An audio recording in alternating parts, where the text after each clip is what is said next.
संत संगतीचे काय सांगू सुख, संत संगतीचे काय सांगू सुख, संत संगतीचे काय सांगू सुख, संत संगतीचे काय सांगू सुख.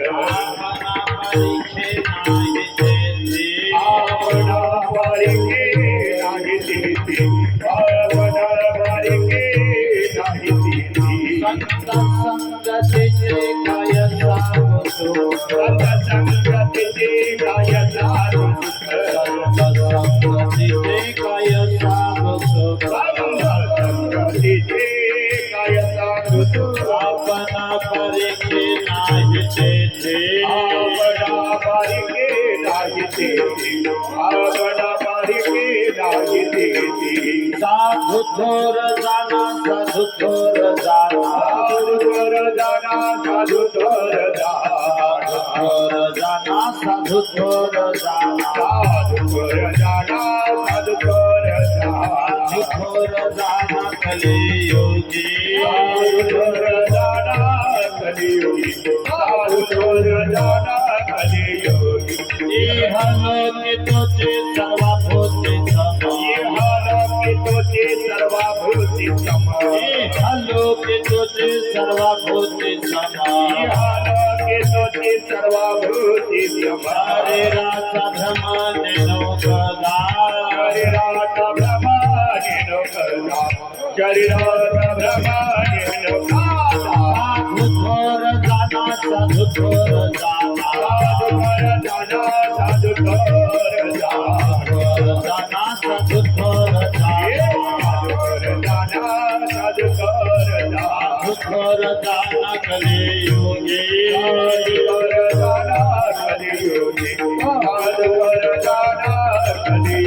नाम म्हणे गाय दुध एक सारा म्हणे गाय दुध एक सारा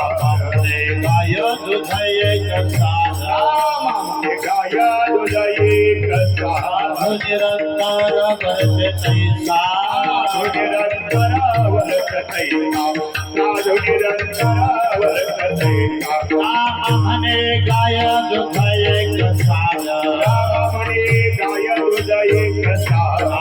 म्हणे गाय दुध एक सारा म्हणे गाय दुध एक सारा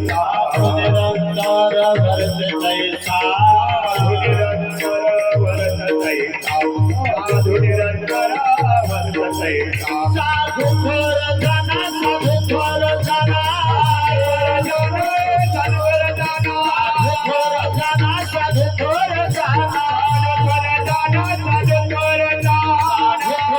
जाना कलियुगी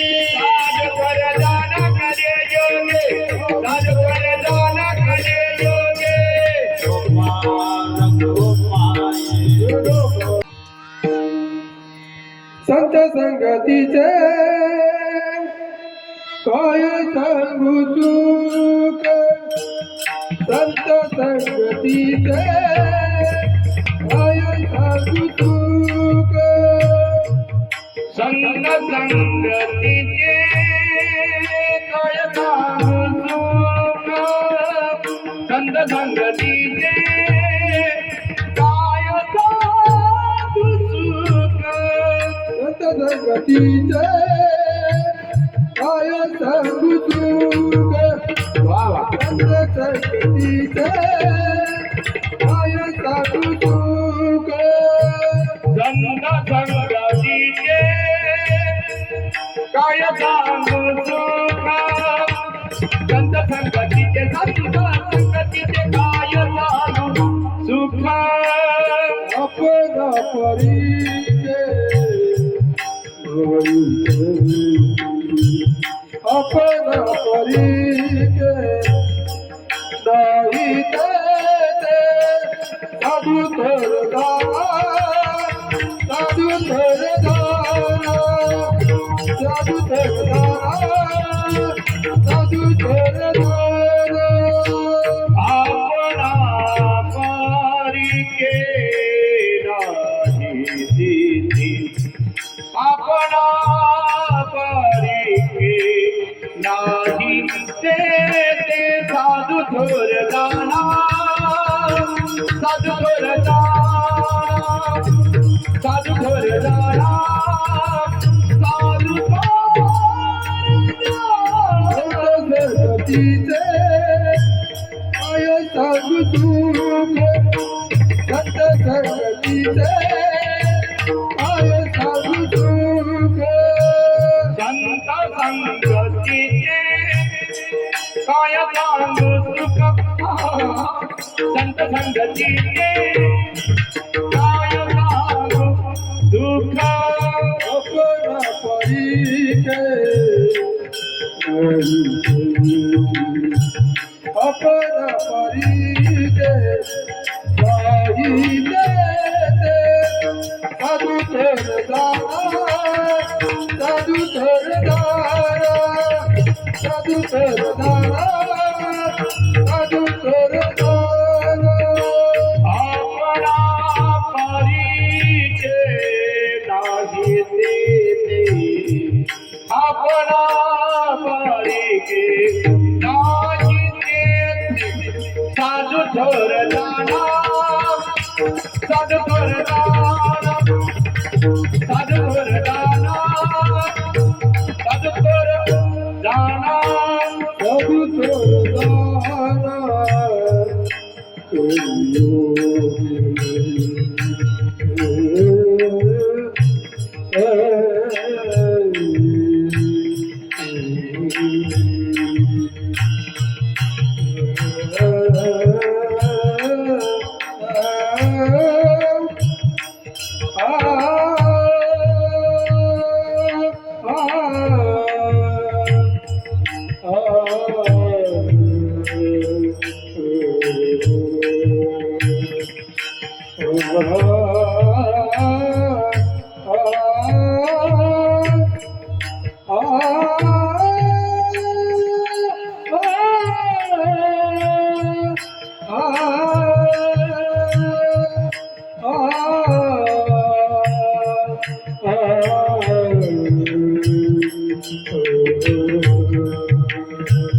साधु थोर दाना कलियुगी कलियुगी कलियुगी कलियुगी कलियुगी साधु थोर साधु थोर दाना जाना रे दाना जय दाना दाना दाना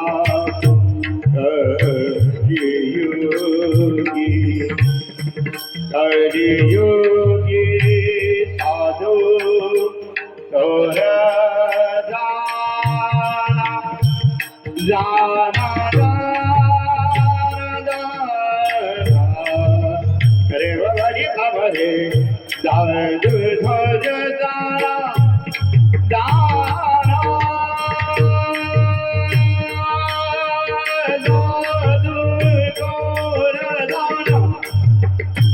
कलियुगी कलियुगी कलियुगी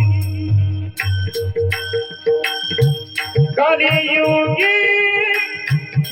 कलियुगी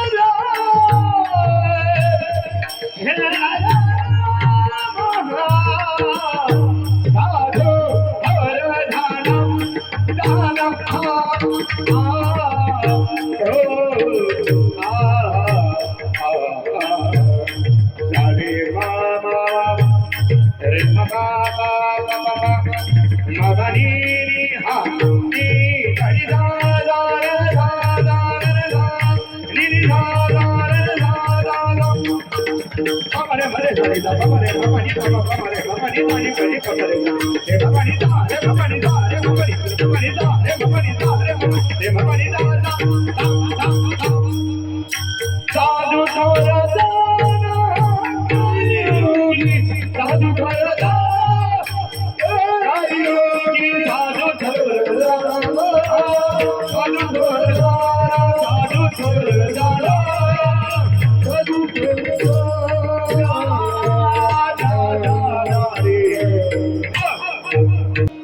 संत संगतीचे काय सांगू सुख आपणा पारिखे नाही तेथे साधु थोर जाना साधु थोर जाना साधु थोर जाना कलियुगी इहलोकी तोचे सर्वभूते समा शरीराचा भ्रमाने नो कदा साधु थोर जाना साधु थोर जाना साधु थोर जाना कलियुगी नाम म्हणे गाय दूध एक सार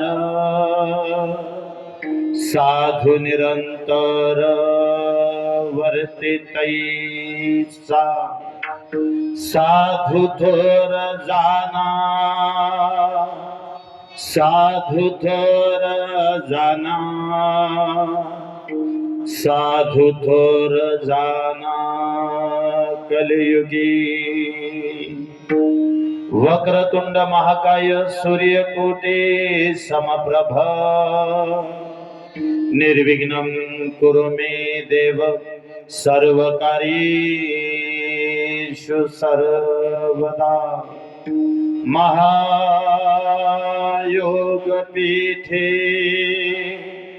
तटेभीमरथ्यम् वरं पुण्डरीकाय दातुं मुनीन्द्रहि समागत्य तिष्ठन् तमानन्दकन्दं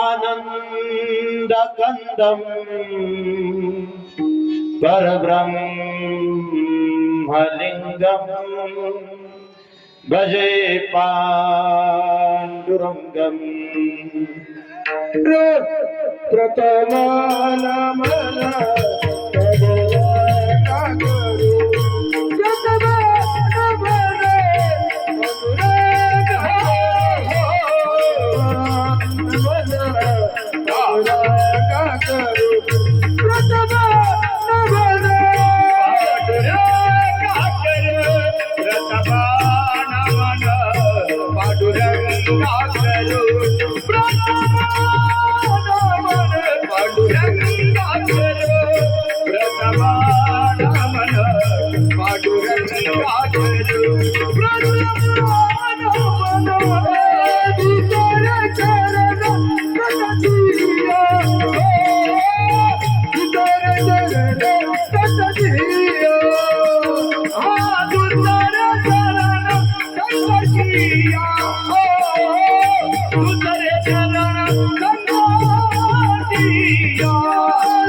पांडुरंगा करू प्रथम नमन दुसरे चरणा संतांची त्यांच्या कृपादाने कथेचा विस्तारू बाबाजी सद्गुरु दास तुका जयाचा जने जन्म नामार्थ झाला जयाने सदावास नामात केला जयाच्या मुखे सर्वदा नाम कीर्ते नमस्कार त्या ब्रह्म चैतन्य मूर्ती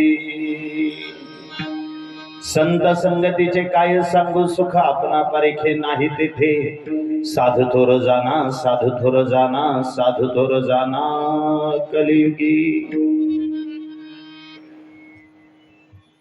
थोडं पुढं सरून बसा तुम्ही सगळे येते असं पुढं शक्य तेवढं पुढं तुम्हीच पुढचेच पाठीमागले आपले नाहीच असं समजा तुम्ही पुढं सरा विनंती आहे माझी मावशी थोडं पुढं सरा जेवढं पुढं सरून ऐकाल तेवढं तुम्हाला गोड ऐकता येईल विठ्ठल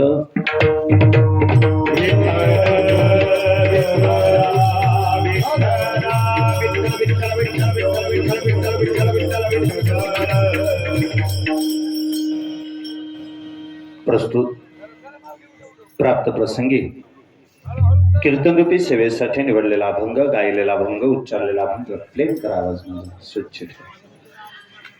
अखंड महाराष्ट्राचा विचार करता, अखंड विश्वाचा द्या आवाज थोडा इथं द्या मॉनिटरला.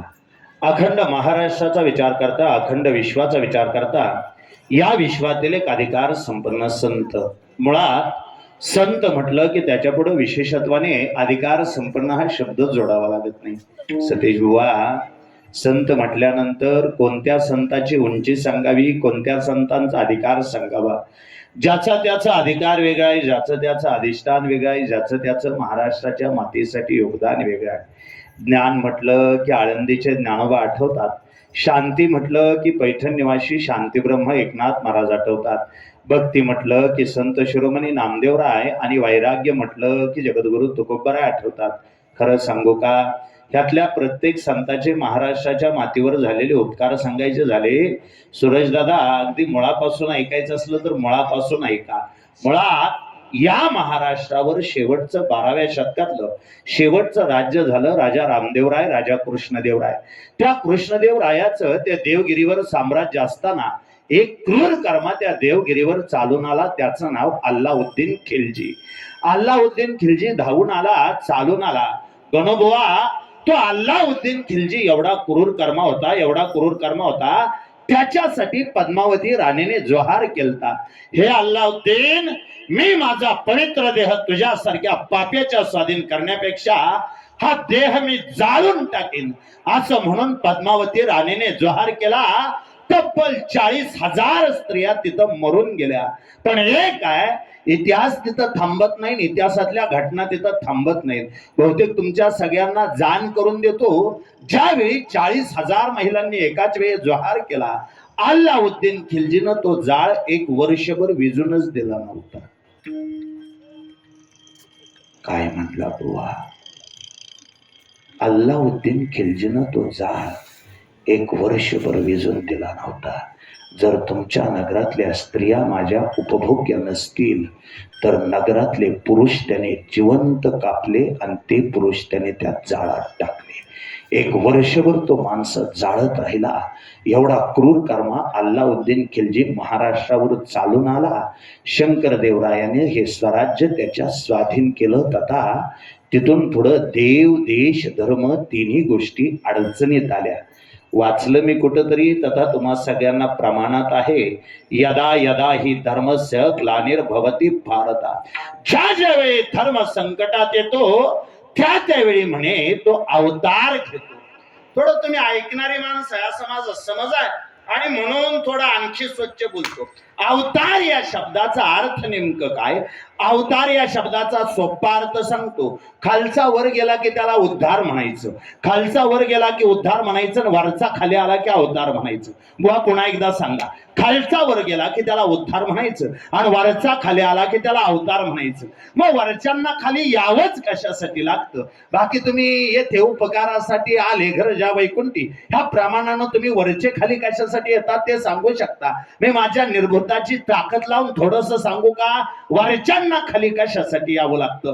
रागवू नका, चिडू नका, मी थोडं स्वच्छ बोलतो. वरच्यांना खाली कशासाठी यावं लागतं? खालचे गरजेपेक्षा जास्त खाली घसरले की खालच्यांना वर काढण्यासाठी वरच्यांना खाली यावं लागतं.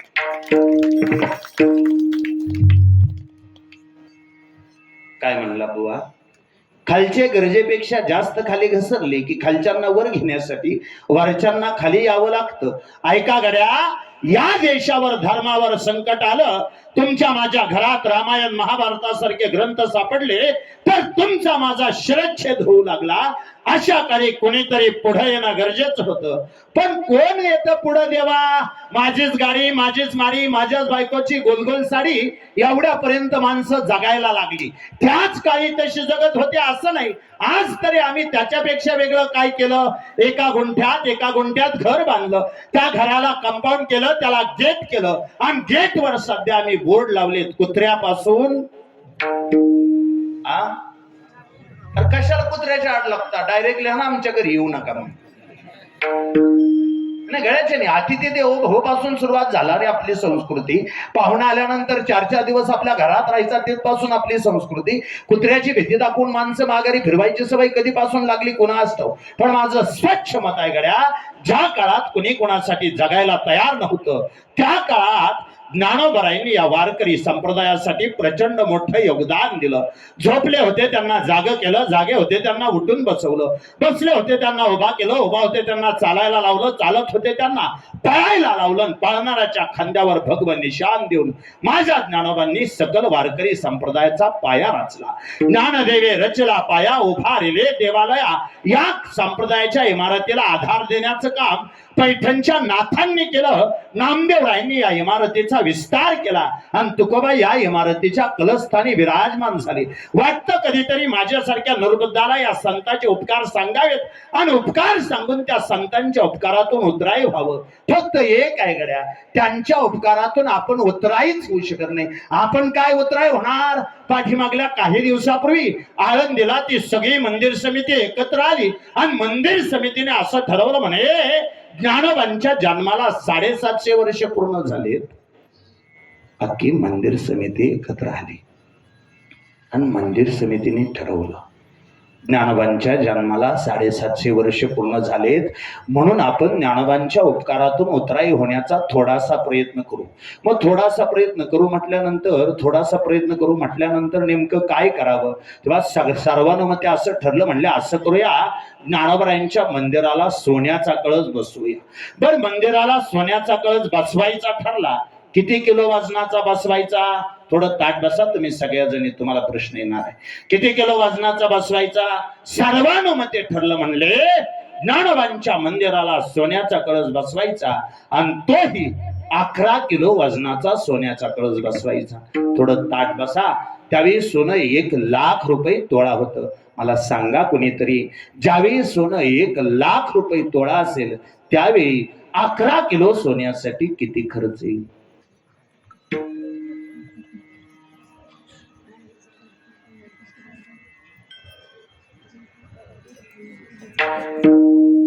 तुमचं हुस्कर मी कुंभारांच्यात जीव नेऊ का? अजून मला काय गडबड नाही का हे नाही. 8 ते 10 आहे बरे, 11 वाजता का संत मग त्याला काय असतं? हे पण मी तुम्हाला सावध बी केलं, असं नाही की मी तुम्हाला अचानक प्रश्न मी तुम्हाला म्हणलं होतं तुम्ही दादा अजून बी स्वच्छ आवाज दे, काहीच नको मला, इफेक्टच नको. मी गात बीत नाही, आपण म्हणायला लागलं ह्या मागच्या गाड्यांना म्हणा येत नाही, त्यामुळे मी नाही गाड्याच्या नाही म्हणून मी म्हणायच्या भानगडीतच पडत नाही. तेवढं बडाबडा करण तेवढंच. मी हिशोब करू लागतो. मी तुमचा भाऊ आहे, बारकाई नाही का? 1 तोळ्याला 1,00,000 रुपये. बसा ताट ऐका. 11 किलोचा हिशोब करायचा आहे. 1 तोळ्याला 1,00,000 रुपये, 10 तोळ्याला 10,00,000 रुपये, 1 किलोला 1 कोटी रुपये. आता जमलंय, आता सोपं झालंय. 1 किलोला 1 कोटी म्हणजे 11 किलोला 11 कोटी रुपये वर्गणी गोळा करायची होती. आळंदीची सगळी मंदिर समिती एकत्र आली आणि सतीशभाऊ आळंदीच्या सगळ्या मंदिर समितीने असं ठरवलं, म्हणले ज्ञानोबरायांच्या मंदिरासाठी 11 कोटी रुपये वर्गणी गोळा करायची. ज्यांचं ज्ञानोबरायांवर प्रेम आहे किंवा ज्यांचं ज्ञानोबरायांवर प्रेम आहे तथा दुसरे, ह्या दोघांपैकी ज्यांना जसं शक्य आहे त्यांनी तसं, पण ज्ञानोबरायांच्या मंदिराला 11 कोटी रुपये वर्गणी गोळा करण्यासाठी जसं शक्य होईल तशी मदत करा. पण मंदिर समितीने आव्हान केलं आणि मंदिर समितीची भली मोठी पंचायत झाली. पंचायत अशी झाली, किती वर्गणी गोळा करायची होती? पंचायत अशी झाली, अख्ख्या महाराष्ट्रातून त्यांना 11 कोटी रुपये जमा करायचे होते. अख्ख्या महाराष्ट्रातून त्यांना 11 कोटी रुपये जमा करायचे होते. पण अडचण अशी आली, एकाच माणसाने नावे 11 कोटी रुपये वर्गणी दिली.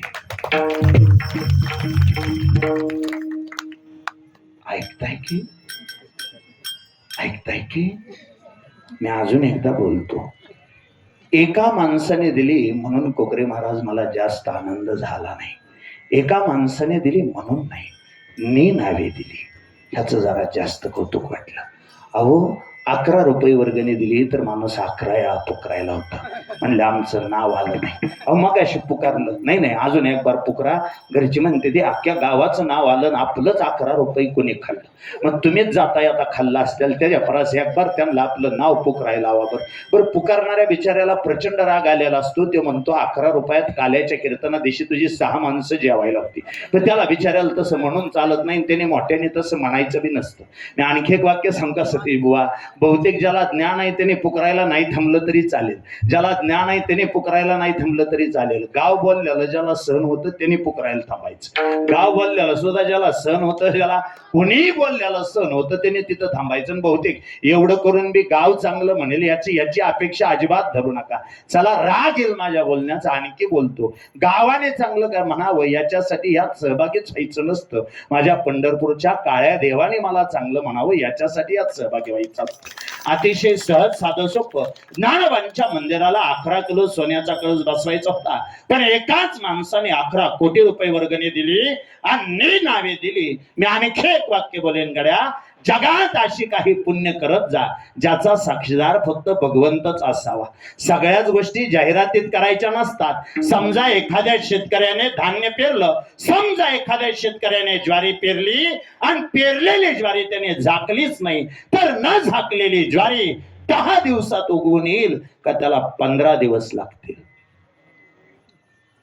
मोहन बुवा, एखाद्या शेतकऱ्यानं ज्वारी पेरली तर पेरलेली ज्वारी त्याने झाकलीच नाही, न झाकलेली ज्वारी 10 दिवसात उगवून येईल का त्याला 15 दिवस लागतील.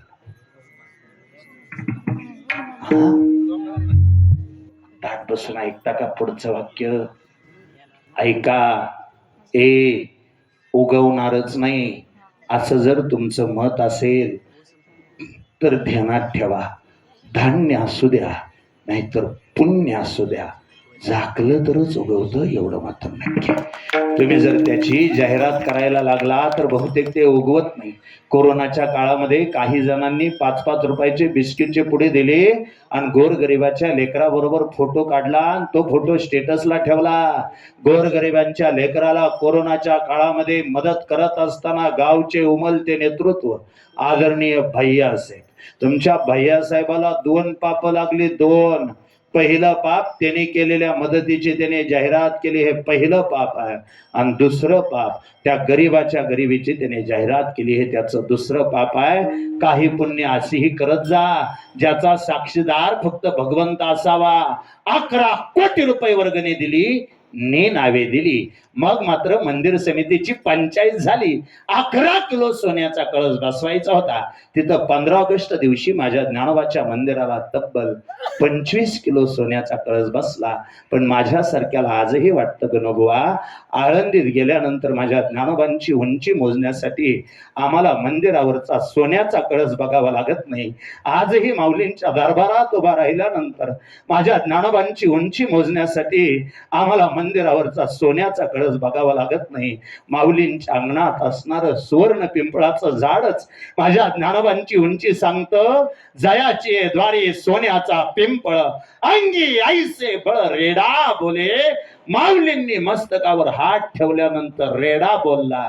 आणि त्या काळात बघायला तुम्ही नसाल तर अजून स्वच्छ सांगतो, आजही आमच्यासारखे रेडे कीर्तनात बोलतात. ही ज्ञानोबांचीच कृपा आहे. ही कोणाची कृपा आहे? नाहीतर कोण आहे आपण? 2-2 अभंग पाठ केले कीर्तनाला उभा राहिलो. बहुतेक ज्ञानोबांनी मस्तकावर हात ठेवला म्हणून वाचा फुटते, बहुतेक ज्ञानोबांनी मस्तकावर हात ठेवला म्हणून शब्द सुटतात. नाहीतर अलीकडच्या काळात एखाद्याने महाराज म्हणून हाक मारली तरी गडबडीने बघू वाटत नाही. महाराज म्हणून हाक मारली तरी 2 शंका निर्माण होतात. पहिल्यांदा शंका निर्माण होते, एखाद्याने महाराज म्हणून हाक मारली, पहिली शंका निर्माण होते, आपण काय एकटच महाराज आहे काय? महाराज म्हणून हाक मारली तर पहिली शंका निर्माण होते, आपण काय एकटच महाराज आहे काय? आणि दुसरी शंका निर्माण होते, आपण खरंच महाराज आहे. नाही शपथ कोण आहे आम्ही? अहो आमच्या सारख्याला अवताला झोपतेला अशी माणसं रोज कीर्तनात बसतात आणि कीर्तन झाल्यानंतर जी माणसं आमच्या पायाला हात लावतात तेव्हा डोळ्याला पाणी येतं. ज्ञानोबांनी तुकोबांनी मस्तकावर हात ठेवला म्हणून महाराष्ट्र आमच्या पायावर स्वतःचं मस्तक ठेवायला तयार झाला. ज्ञानोबांच्या रूपानं जन्म घेतं, शांतीनाथांच्या रूपानं जन्म घेते, वैराग्य जगद्गुरु तुकोबांच्या रूपानं जन्म घेतं आणि भक्तीच्या बाबतीत विचार करता सदैव भक्ती माझ्या नामदेवरायांच्या रूपानं जन्माला येते. भक्त शिरोमणी प्रेम भंडारी नामदेवराय आज का कुणाष्टो पण आजच्या अभंगामध्ये संत संगतीच्या सुखाची अनुभूती व्यक्त करतात. नामदेवरायांच्या मुखातले शब्द आहेत जसेच्या तसे सांगण्याचा प्रयत्न करतो. बहुतेक मला ते सांगता येतील असं माझं मत नाही. माझ्यासारख्या निर्बुद्धाकडून ऐकताना थोडा अंदाज आहे का? त्या नामदेवरायांच्या मुखातले शब्द आहेत संत संगतीचे काय सांगू सुख आपणा पारिखे नाही तेथे. का कुणास ठाऊक पण नामदेवराय आज संत संगतीचं सुख सांगताना काय सांगू असं म्हणतात. आणि काय सांगू ही अवस्था दोन वेळा होऊ शकते. कधी कधी सांगण्यासारखं काहीच नसलं तरी माणूस म्हणतं काय सांगू, आणि सांगण्यासारखं बरंच असलं तरी माणूस म्हणतं काय सांगू. सांगण्यासारखं काहीच नसलं तर म्हणे काय त्याच्याबद्दल बोलायचं, अहो काय त्याच्याबद्दल सांगायचं, काय सांगू उगाच. सांगण्यासारखं काहीच नसलं तरी काय सांगू. आणि एखादी गोष्ट प्रचंड मोठे प्रचंड मोठं काम ते त्याच्याबदली उगाच मी तुम्हाला काय सांगू. आता हे तुम्हा सगळ्यांना पटेल पण एवढ्या मोठ्या संख्येने माझ्या बहिणी माझ्या आई कीर्तनाला आलेत त्यांना पटावं म्हणून 1-2 मिनिटं बोलतो. तुम्ही सगळे शांत बसा. तुमच्या तत्वज्ञानाची सगळी पुस्तकं शांत झाकून ठेवा. किती मोठे अधिकारी असला तरी 2 मिनिटं मी त्यांना देईन. माझं जोपर्यंत त्यांच्या बरोबर बोलणं चाललंय तोपर्यंत तुम्ही कीर्तनातच नाही अशा अपेक्षेनं बसा तुम्ही सगळ्याजणी ताट. मुद्दा आपल्याला पाठ करून घ्यायचा आहे, मुद्दा आपल्याला पटवून घ्यायचा आहे. सांगण्यासारखं काहीच नसलं तरी काय सांगू आणि सांगण्यासारखं बरंच असलं तरी काय सांगू. दोन्ही वेळेला काय सांगू असे शब्द येत आहेत. एवढा एक मुद्दा आपल्याला पटवून घ्यायचा. झालं असं मालनताईच्या लेकाचं लग्न झालं. इथल्या नाही त्यांच्याकडे बघू नका. मालनताईच्या लेकाचं लग्न झालं. शेजारीन दारात येऊन उभा राहिली. शेजारीन म्हणली मालनताई अहो 8 दिवस झालं लेकाचं लग्न झालं पण तुम्ही नुसतं आम्हाला सुनाचं मुख सुद्धा बघून दिलं नाही. अहो अलीकडच्या काळात पुरी आता उसण्याला एकामेकीच्या जात नाहीत. आपल्या काळात आपण म्हणे पीठ उसणं नेलं, शेंगदाणं उसणं नेलं, साखर उसणं नेली, एकामेकीच्यात आलो गेलो. आताच्या पुरी दिवसभर मोबाईल बघत्याला पण एकामेकीच्या जात नाही त्या येत नाही त्याच्या परास म्याच आज ध्यानात घेतलं आपणच जावं मालनताईची सून कशी आहे तेवढं बघून यावा म्हणून 8 वेळा तुमच्या दारात पट घातलं द्वारानं पण एकदा सुद्धा पोरगी तुम्ही दिसून दिली नाही. एवढं घरातल्यावानी करू नाही आणि एवढं तुम्ही घरात तिला कोंडून ठेवल्यावानी करू नाही द्वारानं. बरं हो का नाही का दिसना नाही दिसते चेहऱ्याने तरी आपलं तुम्हीच सांगा नेमकं नवीन आलेली सुनबाई हाय कशी. तेव्हा मालनताई म्हणल्या हे का लोकांचं लेकरू आपल्या घरी नांदाय आलंय आपण त्याला वाईट वक्त बोलायची काय सुद्धा गरज नाही. आताच्या पोरी ऐकून बी घेत नाही. त्या किती बोललं तरी आपल्याला शेवट तिच्याच हातची भाकरी गिळायची. त्याच्यापेक्षा मी ठरवलंय शेजाऱ्याची सून किती जरी चांगली वाटली तरी आपल्याला चांगलं म्हणायचं. आपल्या सुन देखत शेजाऱ्याच्या सुनाचं कौतुक केल्याला आपल्याला पटत नाही त्याच्यापेक्षा आपलीच कौतुक करायचं. आपण नांदाय आलतो तेव्हा कवा आपल्याला तरी स्वयंपाक येत होता आपल्याला आपल्या सासूने शिकवला. जसा आपल्याला आपल्या सासूने शिकवला तसाच आपण बी तिला शिकवायचा. परवा दिवशी तिला चपात्या शिकवत होती. तिने मला 4-5 देशाचं नकाशे काढून दाखवलं पण मी काय नाराज झाली नाही, मी काय हटली नाही. मी तिला सांगितलं बाय गोल चपाती येत नसली तर एक आयडिया करायची. असा बाला मोठा उंडा घ्यायचा, पळपूट भरून लाटायचा, पितळी पालती घालायची, कड कापून घ्यायची. ज्या पुरी नांदायला जाणार आहेत त्यांनी आता शिकून जाईल. म्हणजे कड कापून घ्यायची. त्याला काय असते तेव्हा गोल होत असते. मी तिला सगळं शिकवलंय. नेव का निवळ बी काय या देवाने नाही चांगल्या येऊ का अवकाळी हे पाऊस पडला तर धुणं ही घरात ठेवतय. हाताव पाणी पडोस तर चुटू चुटू चुटू भांडी ही उचलून ठेवती. चांगली आहे नुसती चांगली नाही एवढी चांगली एवढी चांगली एवढी चांगली. तिच्या बदली मी तुम्हाला नेमकं काय सांगू. पहिल्यांदा सांगायसारखं बरंच होतं तेव्हा म्हणले काय सांगू. आता म्हणतो मी तुम्हाला पण तुम्ही कोणाला सांगू नका. सूरजबुवा आयुष्यभर ही गोष्ट ध्यानात ठेवा. त्याच्या पाठीमागचा एक नियम असा आहे कुठलीच मांजर आल्याल्या लगेच झडप घालत नाही. नाही गळ्याची, ती आधी अख्ख्या घरदाराचा अंदाज घेतली. 8 दिवस अंदाज असतोवर तिने एक सोबत बिचारी आणलेली असती. तुमच्या इकडे तिला संगोली म्हणता का पाठ राखीन? ती सोबत एक आलेली असते, ती पाठ राखीन. ती 8 दिवस पाठ राखीन ठेवली ना 8व्या दिवशी तिने पाठ राखणीला सांगितलं, तू नाही थांबली तरी चालेल म्हणली. अख्ख्या घरदाराचा मला अंदाज आलाय. सासरा निवळ माझ्या बापावानी आहे, दीर निवळ माझ्या भावावानी आहे. हाही एक फटाकडी ननन पण नांदायला जाईल, ती काय राहायची नाही. सासरा बापावाने आहे, दीर भावावाने आहे, ननन नांदायला जाईल आणि नवरा निवळ माझ्या मोठी थाई म्हणली. अख्ख्या घरात मला त्रास करल असं एकच माणूस आहे, ती माझी सासू. पण म्हणली मी जुन्या सासवांसारखं करणारच नाही आणि जुन्या सुनांसारखा येडापणा मी करणारच नाही. जुन्या सुना काय करायच्या, सासूला हाक मारताना आत्या आत्या आत्या आत्या म्हणायच्या आणि मग म्हाताऱ्या जाच करायच्या. मी त्याच्यावर आयडिया काढली, म्हणली मी सासूला आत्या म्हणणारच नाही. तिने हाकच मारताना सासूला आई म्हणून हाक मारली आणि जशी आई म्हणून हाक मारली तस सकाळचा स्वयंपाक आईकडं, सकाळचं धुणं आईकडं, भांडी आईकडं. आई परवा दिवशी म्हाताऱ्या पुढं उभा राहिली ना, आई म्हणली होय व ऐकलं का? म्हणलं काय?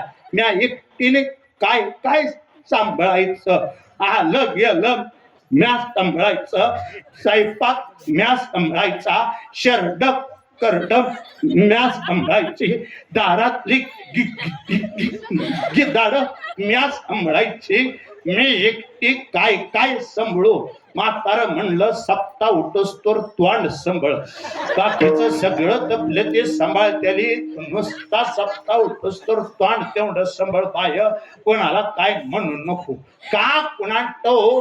पण सुरुवातीला काय सांगू म्हणणारी मालंत आहे, त्या वर्षी दिंडीत दिसली. टकोऱ्याव तुळस नाही मालंत आहे, टकोऱ्याव तुळस आणि मालंताई दिंडीत दिसली. कावाच नाही मालंताई दिंडीत, आणि मालंताई दिंडीत तिचं भजन चालू. ज्ञानोबा तुकाराम दरवर्षी ज्या बिचाऱ्या दिंडीत जात होत्या त्या म्हणत्या द्वाडा मालंताई वाणी दिसत.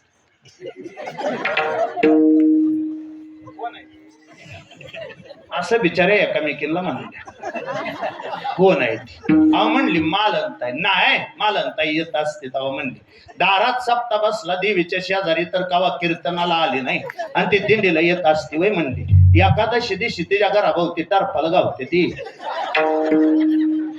शेंगाच्या. हा नाही ती तुम्हाला काय आठवलं त्याला मी जबाबदार. मी काय म्हणलो एवढीच माझी जबाबदारी आहे. तुम्हाला दुसरी टरफला ज्यांना पांढरी लिंब आठवलेस त्यांना हार घाला, मला नाही घातला तरी चालू. पण हे काय म्हणली, म्हणजे एकादशीला तिच्या घराभोवती टरफल गावते ती येत असते. 2-4 पावलं पुढे गेला म्हणली खऱ्यानेच गडा मालंताई दिसतील. मालंताई तुम्ही दिंडीत म्हणली, तुम्ही इच्छू नाही सांगू नाही. मी बोलली की म्हणायचं बाया गावाय बाया गावाय बाया गावाय म्हणून आज पत्र मी माझ्या कोणाचा जाळ करते. पण कुठवर माणसांतरी गप बसायचं, कुठवर माणसांतरी वाटायचं. गाडा मी मेली म्हणजे का माझ्या मड्यावर बांधते सगळं. एखाद्याशी वाटतं मरून जावं. त्या पोरा बाळ, अगं मर इंदिरा गांधी मेली तरी देश चाललाय काय तुझ्या वाचून लढायचं? पोरा बाळांची अडकायसाठी म्हणली एखाद्याशी वाटतं मरून जावं. पण गाड्याच्यानी सुरुवातीला आली तेव्हा वाटलं लय वाढ. तुम्हाला सांगती एवढी वाईट एवढी वाईट एवढी वाईट तिच्या बदली मी तुम्हाला. आता शांत ऐकायचं कीर्तन सबंधा. सुरुवातीला सांगण्यासारखं बरंच होतं तेव्हा म्हणली काय सांगू, सांगण्यासारखं काहीच राहिलं नाही तरी म्हणली काय सांगू. आज नामदेवराय काय सांगू म्हणतात. सांगण्यासारखं बरंच आहे म्हणून काय सांगू, का सांगण्यासारखं काहीच नाही म्हणून काय सांगू.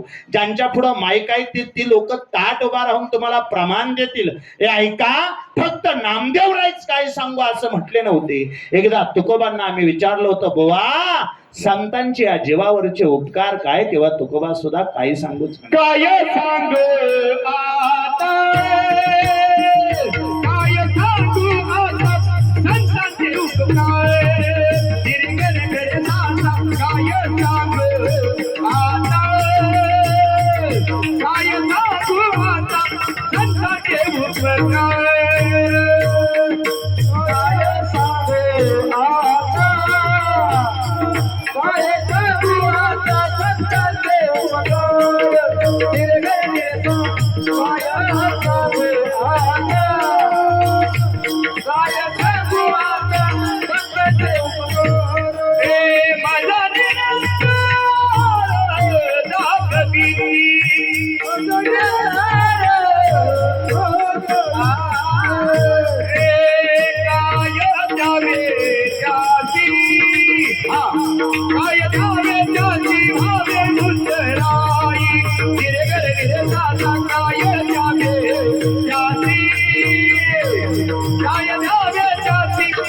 काय सांगू आता संतांचे उपकार मज निरंतर जागविती काय द्यावे त्याची भावे उतराई ठेविता हा पायी जीव थोडा संत संगतीचे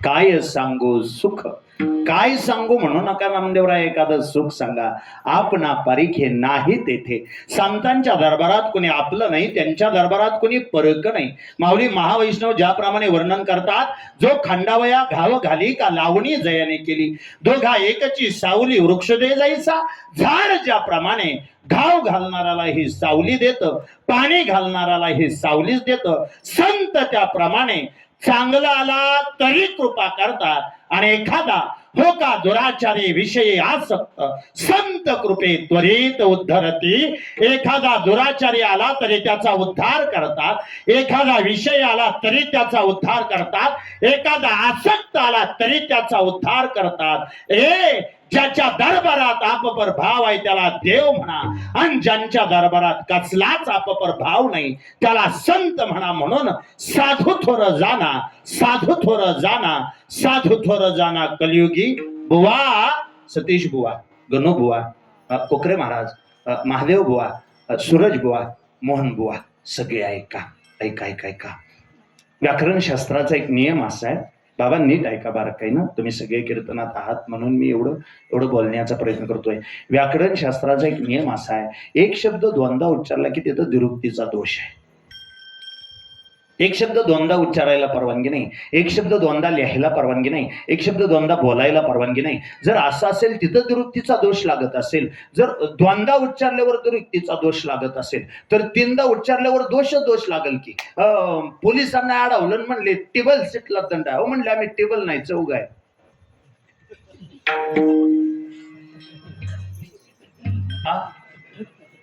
नाही मी काय म्हणतो लक्षात आलं की टेबल सीटला दंड आहे म्हणल्यावर चौघ बसल्या दंड की दोन वेळा जर शब्द उच्चारला तर दोष लागत असेल तर तीनदा उच्चारल्यावर किती मोठा दोष लागत असेल का कुणाष्टो पण नामदेवरायांनी आज साधू थोर जाना हा शब्द तीनदा उच्चारला साधू थोर जाना साधू थोर जाना साधू थोर जाना कलियुगी मग नामदेवराया व्याकरण शास्त्राचे नियम तुमचे पाठ नव्हते का हो 3 वेळा साधू थोर जाना असं तुम्हाला का म्हणावं लागलं बरं तुम्हीच तो दोष केला असता तरी चाललं असतं आम्ही तुम्हाला माफ केलं असतं ज्ञानोबांनी अख्खा हरिपाठाचा द्रोपट दोषातच म्हटलं हरिमुखे म्हणा त्यांनी सुद्धा द्विरुक्तीचा दोष केला त्यांनीच दोष केला असं नाही तुकोबा सुद्धा एका अभंगात म्हणतात देव स्वयरा देव स्वयरा देव स्वयरा दिनांचा तुकोबा सुद्धा एक शब्द तीनदा उच्चारतात तुम्ही एक शब्द तीनदा उच्चारता मग सगळेच नियम तुम्ही मोडून काढले का नामदेवराय सोपं बोलतात ऐका लेकरांनो संत साहित्य वाचत असताना ते दोषाने वाचायचं नसतं जगातले कुठलेच दोष ज्याला लागत नाही त्याला संत साहित्य म्हणा आणि त्याही पेक्षा आणखी सोपं सांगतो संत साहित्य वाचत असताना, संत साहित्य वाचत असताना संतांच्या डोक्याला डोकं लावायचं नसतं, संतांच्या पायाला डोकं लावायचं असतं. डोक्याला डोकं लावलं की शंका निर्माण होतात. डोक्याला डोकं लावलं की मग वाटतं रेडा कुठं बोलला असेल काय, डोक्याला डोकं लावलं की वाटतं भिंत कुठं चालली असेल काय, डोक्याला डोकं लावलं की मग वाटतं गाठा कुठं तरंगले असेल काय, डोक्याला डोकं लावलं की कीर्तनात बसून कीर्तन करून सुद्धा वाटतं तुकोबा वैकुंठाला गेले असतील काय. संतांच्या डोक्याला डोकं नाही लावायचं, संतांच्या पायाला डोकं लावायचं. संतांचे पायी हा माझा विश्वास, सर्व भावे दास झालो त्यांचा, विश्वास ठेवायचा तेची माझे हित करीती सकळ, माझ्या आयुष्याचं कल्याण करण्याची ताकद त्यांच्यामध्ये आहे. बुवा मग 3 वेळा साधू थोर जाना शब्द का उच्चारला ऐका. साधू थोर जाना काल 1, साधू थोर जाना आज 2, साधू थोर जाना उद्या 3. नाही पटलं अजून एकदा.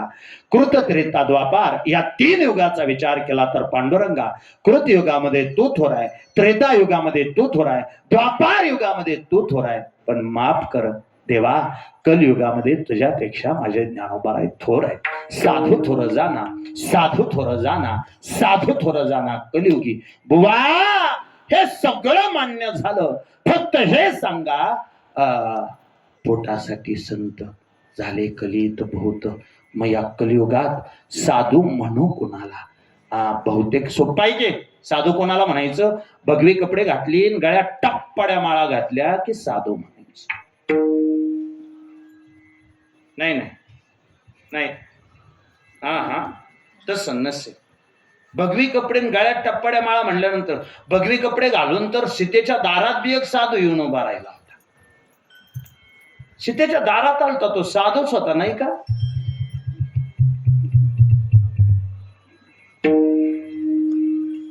सीतेच्या दारात होता तो साधूच होता नाही का.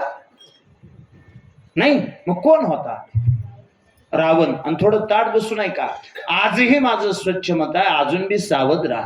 अजून बी बरेच रावण साधूच्याच वेशात फिरतात, अजून बी बरेच रावण साधूच्याच वेशात फिरतात. पदरचं बोलण्यापेक्षा गुरुनामगुरु संदीपान दादा हसेगावकर त्यांच्या कीर्तनात एक वाक्य बोलले होते.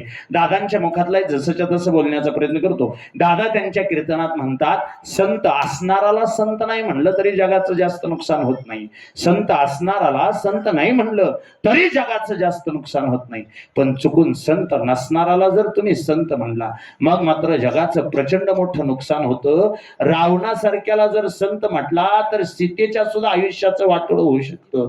तुम्ही आम्ही सर्वांनी सावध राहावं. ऐका बुवा, मग संत नेमकं म्हणू कोणाला, साधू नेमकं म्हणू कोणाला.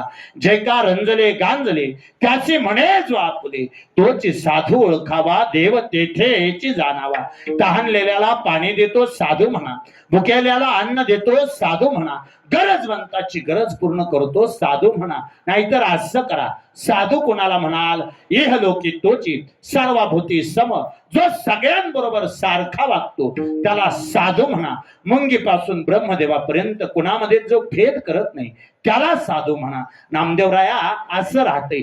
तुम्ही वैशिष्ट्यावरून किती सांगितलं तरी आमच्या काही साधुत्व लक्षात येणार नाही. असं सांगता का साधू नेमके कुणासारखे. एकतर कुणासारखे हे काही तंतोतंत सांगता यायचं नाही. संत नव्हती जगा माणसाच्या सारखे, ते काय माणसासारखे नव्हते. झाड म्हणावं तर झाडाला विशिष्ट काळापुरती फळं लागतात, संत सदैव फळ देतात. मेघ म्हणावा तर मेघ उदारपरी ओसरे. संतांना नेमकी उपमा कुणाची द्यावी. तुकोबांनी एकाच अभंगामध्ये संतांच्या पंगतीत चंदन बसवलं, त्याच अभंगात परीस बसवला, त्याच अभंगात दिवा बसवला, त्याच अभंगात साखर बसवली. चंदनाचे हात पाये ही चंदन हा अभंग वाचला की तुमच्या लक्षात येईल तुकोबांनी एकाच अभंगामध्ये संतांच्या पंगतीत चौघ बसवले. पण ह्या चौघांमध्ये सुद्धा तुकोबांना दोष दिसला. ज्याच्यात अजिबात दोष नाही त्यांना संत म्हणा. पाहता गुण मिळे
तुका म्हणे तैसा सज्जनापासून पाहता अवगुण मिळेची ना बुवा. सज्जनामध्ये अवगुण नाही म्हणता आणि ह्या चौघांची ज्यांची नावं घेतली तुम्ही, चंदनाचं नाव घेतलं, परिसाचं नाव घेतलं, दिव्याचं नाव घेतलं, साखरेचं नाव घेतलं, ह्यांच्या अंगी काय अवगुण आहे तो? चंदनामध्ये अवगुण काहीच नाही, फक्त एक आहे, चंदनानं सगळ्या झाडांना सुगंधी करण्याचा प्रयत्न केला पण चंदन अपयशी ठरलं. चंदन सगळ्या झाडांना सुगंधी करू शकते पण 3 झाडांना ते सुगंधी करूच शकत नाही. पहिलं झाड कडुलिंबाचं, दुसरं झाड केळीचं आणि तिसरं झाड बांबूचं. सगळी झाडं चंदनापासून सुगंधी होतात पण ही 3 झाडं कधीच सुगंधी होत नाही. कुठलं? कडुलिंबाचं, केळीचं आणि बांबूचं. कडुलिंबाच्या झाडाला चंदनाने जवळ घेतला पण अडचण अशी आहे, चंदनाने जवळ घेऊन सुद्धा कडुलिंब स्वतःचा कडूपणा सोडायला तयार नाही हो. तसा दोष चंदनाचा नाहीच. मग काही जण कीर्तनात बसून तंबाखू मारतात, कीर्तनकारांनी काय करावं त्याला? नाही, चंदनाने त्याला जवळ घ्यायचा प्रयत्न केला पण कडुलिंब स्वतःचा कडूपणा सोडायला तयार नाही. आणि असे 10-20 कडुलिंब गावोगाव जिवंत आहेत. चंदनाने काय करणार? म्हणजे तुम्ही चंदनाच्या संगतीत राहून जर तुमचा कडूपणा जात नसेल तर त्यात चंदनाचा दोष नाही पण चंदनाचा तो अवगुण म्हणून मोजला गेला. चंदनाने कडुलिंबाला सुगंधी केलं नाही, चंदनाने केळीला सुगंधी केलं नाही, कारण सुगंध देण्यासाठी लाकूड असावं लागतं आणि केळीला लाकूड नसतं. केळी सुगंधी झाली नाही. चंदनाने पुन्हा बघितलं, सगळी झाडं सुगंधी झाली पण बांबू सुगंधी झाला नाही. बांबू कळक. चंदनाने त्याच्याकडे बघितलं, बांबू ही गवतवर्गीय वनस्पती आहे आणि बहुतेक गवतवर्गीय वनस्पती गाठीच्या असतात. चंदनाने ध्यानात घेतलं, गाठीचा तर गाठीचा पण जातीचा, म्हणून जवळ घेतला. नाही का म्हणले त्याला काय येणार पण आपल्या जातीचा आहे त्यालाच बोलवा म्हणले. नाही थांबा, चुकलं काय? चंदनाने कडुलिंबाला जवळ घेण्याचा प्रयत्न केला, ते सुगंधी झालं नाही. केळीला जवळ घेण्याचा प्रयत्न केला, ती सुगंधी झाली नाही. बांबूला जवळ घेतला, त्याला सुगंधी करण्याचा प्रयत्न केला. चंदनाच्या ध्यानात होतं बांबू गाठीचा आहे तरी जवळ घेतला पण जवळ घेतल्यानंतर मग चंदनाला कळालं बांबू वरच्या गाठीचा नाही. काय? बांबू आतल्या गाठीचा आहे आणि आतल्या गाठीचा असेल तर त्याचं कुठंच गेल्यावर कल्याण होणार नाही हे मात्र नक्की. ऐका, प्रत्येक जण अपुरं ठरलं. नामदेवरायांना आम्ही विचारलं, नामदेवा संतांच्या पंक्तीत बसेल कोण? तेव्हा नामदेवांनी थेट संतांच्या पंक्तीचं वर्णन करत असताना सांगितलं, नामा म्हणे गाय दूध एक सार, जसं सकल मानव जातीमध्ये साधू सार आहे तसं, जसं सकल दुधामध्ये गायीचं दूध सार आहे तसं सकल मानव जातीमध्ये साधू सार आहेत. नामा म्हणे गाय दूध एक सार, साधू निरंतर वरते तैसा, ओळखायचा कसा? गरिबाबरोबर सारखाच वागतो, श्रीमंताबरोबर सारखाच वागतो. गरीब आल्यानंतर लाता घालतो, श्रीमंत आल्यानंतर माता टेकवतो, त्याला साधू म्हणू नका. इह लोकी त्वची सर्वभूती सम, शरीराचा भ्रम नेनो कदा, म्हणून साधू थोर जाना, साधू थोर जाना, साधू थोर जाना कलियुगी. महाराज, त्या संतांच्या संगतीत आनंद एवढा आहे, संत संगतीचे काय सांगू सुख, आपण पारिखे नाही तेथे काहीसा या अर्थाचा 4 चरणांचा संतांच्या संगतीतलं सुख सांगणारा, संतांना धन्यता देणारा, संतांची ओळख करून देणारा आणि संतांना गायीच्या पंक्तीत बसवणारा, अतिशय गोड, अतिशय समर्पक अभंग, काहीसा या अर्थाचा अभंग सेवेला घेण्यापाठीमागचा परिहार नाम सेवेचं कारण. मौजे थोपटेवाडी अखंड हरनाम सप्ताह ग्रंथराज ज्ञानेश्वरी पारायण सोहळा वर्ष 5वं त्या महालक्ष्मीच्या आशीर्वादानं संपन्न होत असणारा, गेल्या 5 वर्षापासून संपन्न होत असणारा हा भव्य दिव्य सोहळा उद्या हरीश बुवा आहेत आणि परवा दिवशी अण्णांचे कीर्तन आहे. अण्णांचं पत्रिकेत नाव बघितल्यानंतर माझ्या अंतकरणाला प्रचंड आनंद वाटला. थोपटेवाडीला कीर्तनाला जायचं ही गोष्ट गणुबुवाचं फोन आल्यापासून माहिती होती, पण ह्या पत्रिकेत अण्णा आहेत, ज्या गादीवर आपण उभा राहणार आहे त्या गादीवर 2 दिवसांनी अण्णा उभा राहणार आहेत. ह्या गोष्टीची माझ्या जीवाला प्रचंड मोठी खात्री झाली, प्रचंड मोठा आनंद झाला. अतिशय मनापासून थोपटेवाडी ग्रामस्थांचा आभार मानतो. गेल्या 5 वर्षापूर्वी तुम्ही सगळ्यांनी एकत्र येऊन हे छोटंसं रोपटं लावलंय. माझं स्वतःचं स्वच्छ मत आहे, पारायण सुरुवातीच्या काळात जेव्हा तान्हे असतात तेव्हा त्यांचे प्रचंड लाड होतात. पारायण जशी जशी मोठी होत जातात तसं तसं बहुतेक सहकाराचा नियम असा आहे, संस्था मोठी झाली की त्यात भांडणं वाढतात. हा सहकाराचा नियम आहे. संस्था लहान आहे तोपर्यंत त्याच्यात भांडणं होत नाहीत, संस्था लहान आहे तोपर्यंत त्याच्यात वाद होत नाही. पण जर हा संबंध सोहळा त्या महालक्ष्मीच्या दरबारात होत असेल तर आईकडे एक प्रार्थना करतो, आई गेल्या 5 वर्षापूर्वी प्रचंड कष्टाने लेकरांनी हा सोहळा तुझ्या दारात हो घातलाय. आमची तुझ्याकडून काही अपेक्षा नाही आई, फक्त कष्टाला फळ दे. आम्ही फुकटचं मागत नाही, आम्ही बिगर कष्टाचं मागत नाही. आई कष्टाला फळ दे आणि इच्छा एवढीच आहे, एवढंच लावलेलं रोप आसमंताला जाऊन भिडू दे आई, दुसरी काही इच्छा नाही. या कार्यक्रमाला फक्त कुणाची नजर लागू नये आणि 5 वर्षापासून सुरू असणारा हा सोहळा चंद्र सूर्य असेपर्यंत या मातीत असाच संपन्न व्हावा. या मातीत तुझा जयघोष व्हावा, ज्ञानोबा तुकोबांचं भजन व्हावं, कथा कीर्तन व्हावीत या शुद्ध अपेक्षेसह त्या मातेच्या चरणावरती नम्रतापूर्वक नतमस्तक होतो. तुम्ही सगळेजण कीर्तनाला उपस्थित असणारे, माझ्यापेक्षा वयानं अधिकारानं ज्येष्ठ असणारी मंडळी, अतिशय मनापासून तुम्हा सर्वांच्या चरणावर नतमस्तक होतो. सतीश बुवा, तुम्ही सगळे कीर्तनात असल्या कारणे आजचं कीर्तन हे माझ्यासाठी कीर्तन नसून माझी केलेली ती एक परीक्षा आहे आणि परीक्षा असल्या कारणे मी ती बारकाईनं आणि जबाबदारीनं देण्याचा प्रयत्न करेन. अतिशय मनापासून तुम्हा सर्वांच्या चरणावरती नतमस्तक होतो आणि निवडलेल्या अभंगाकडे प्रवृत्त होतो. बसा थोडं ताट बारकाई नाही का. संत साहित्यातले अभंग म्हणजे व्हॉट्सअपच्या रचलेल्या कविता मुळीच नाहीत.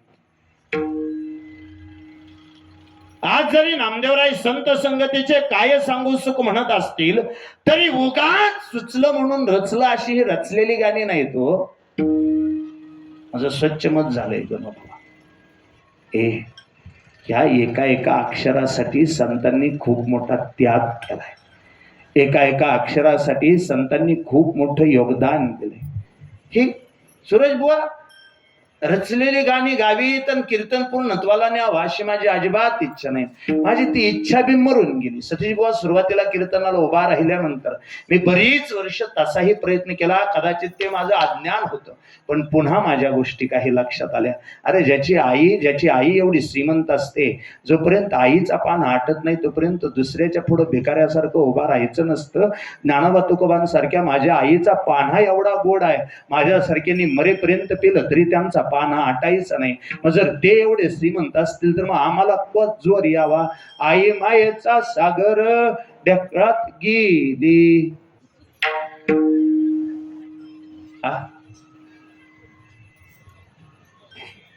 पिठात ओतलं पाणी तर तुमच्याकडे आले का नाही?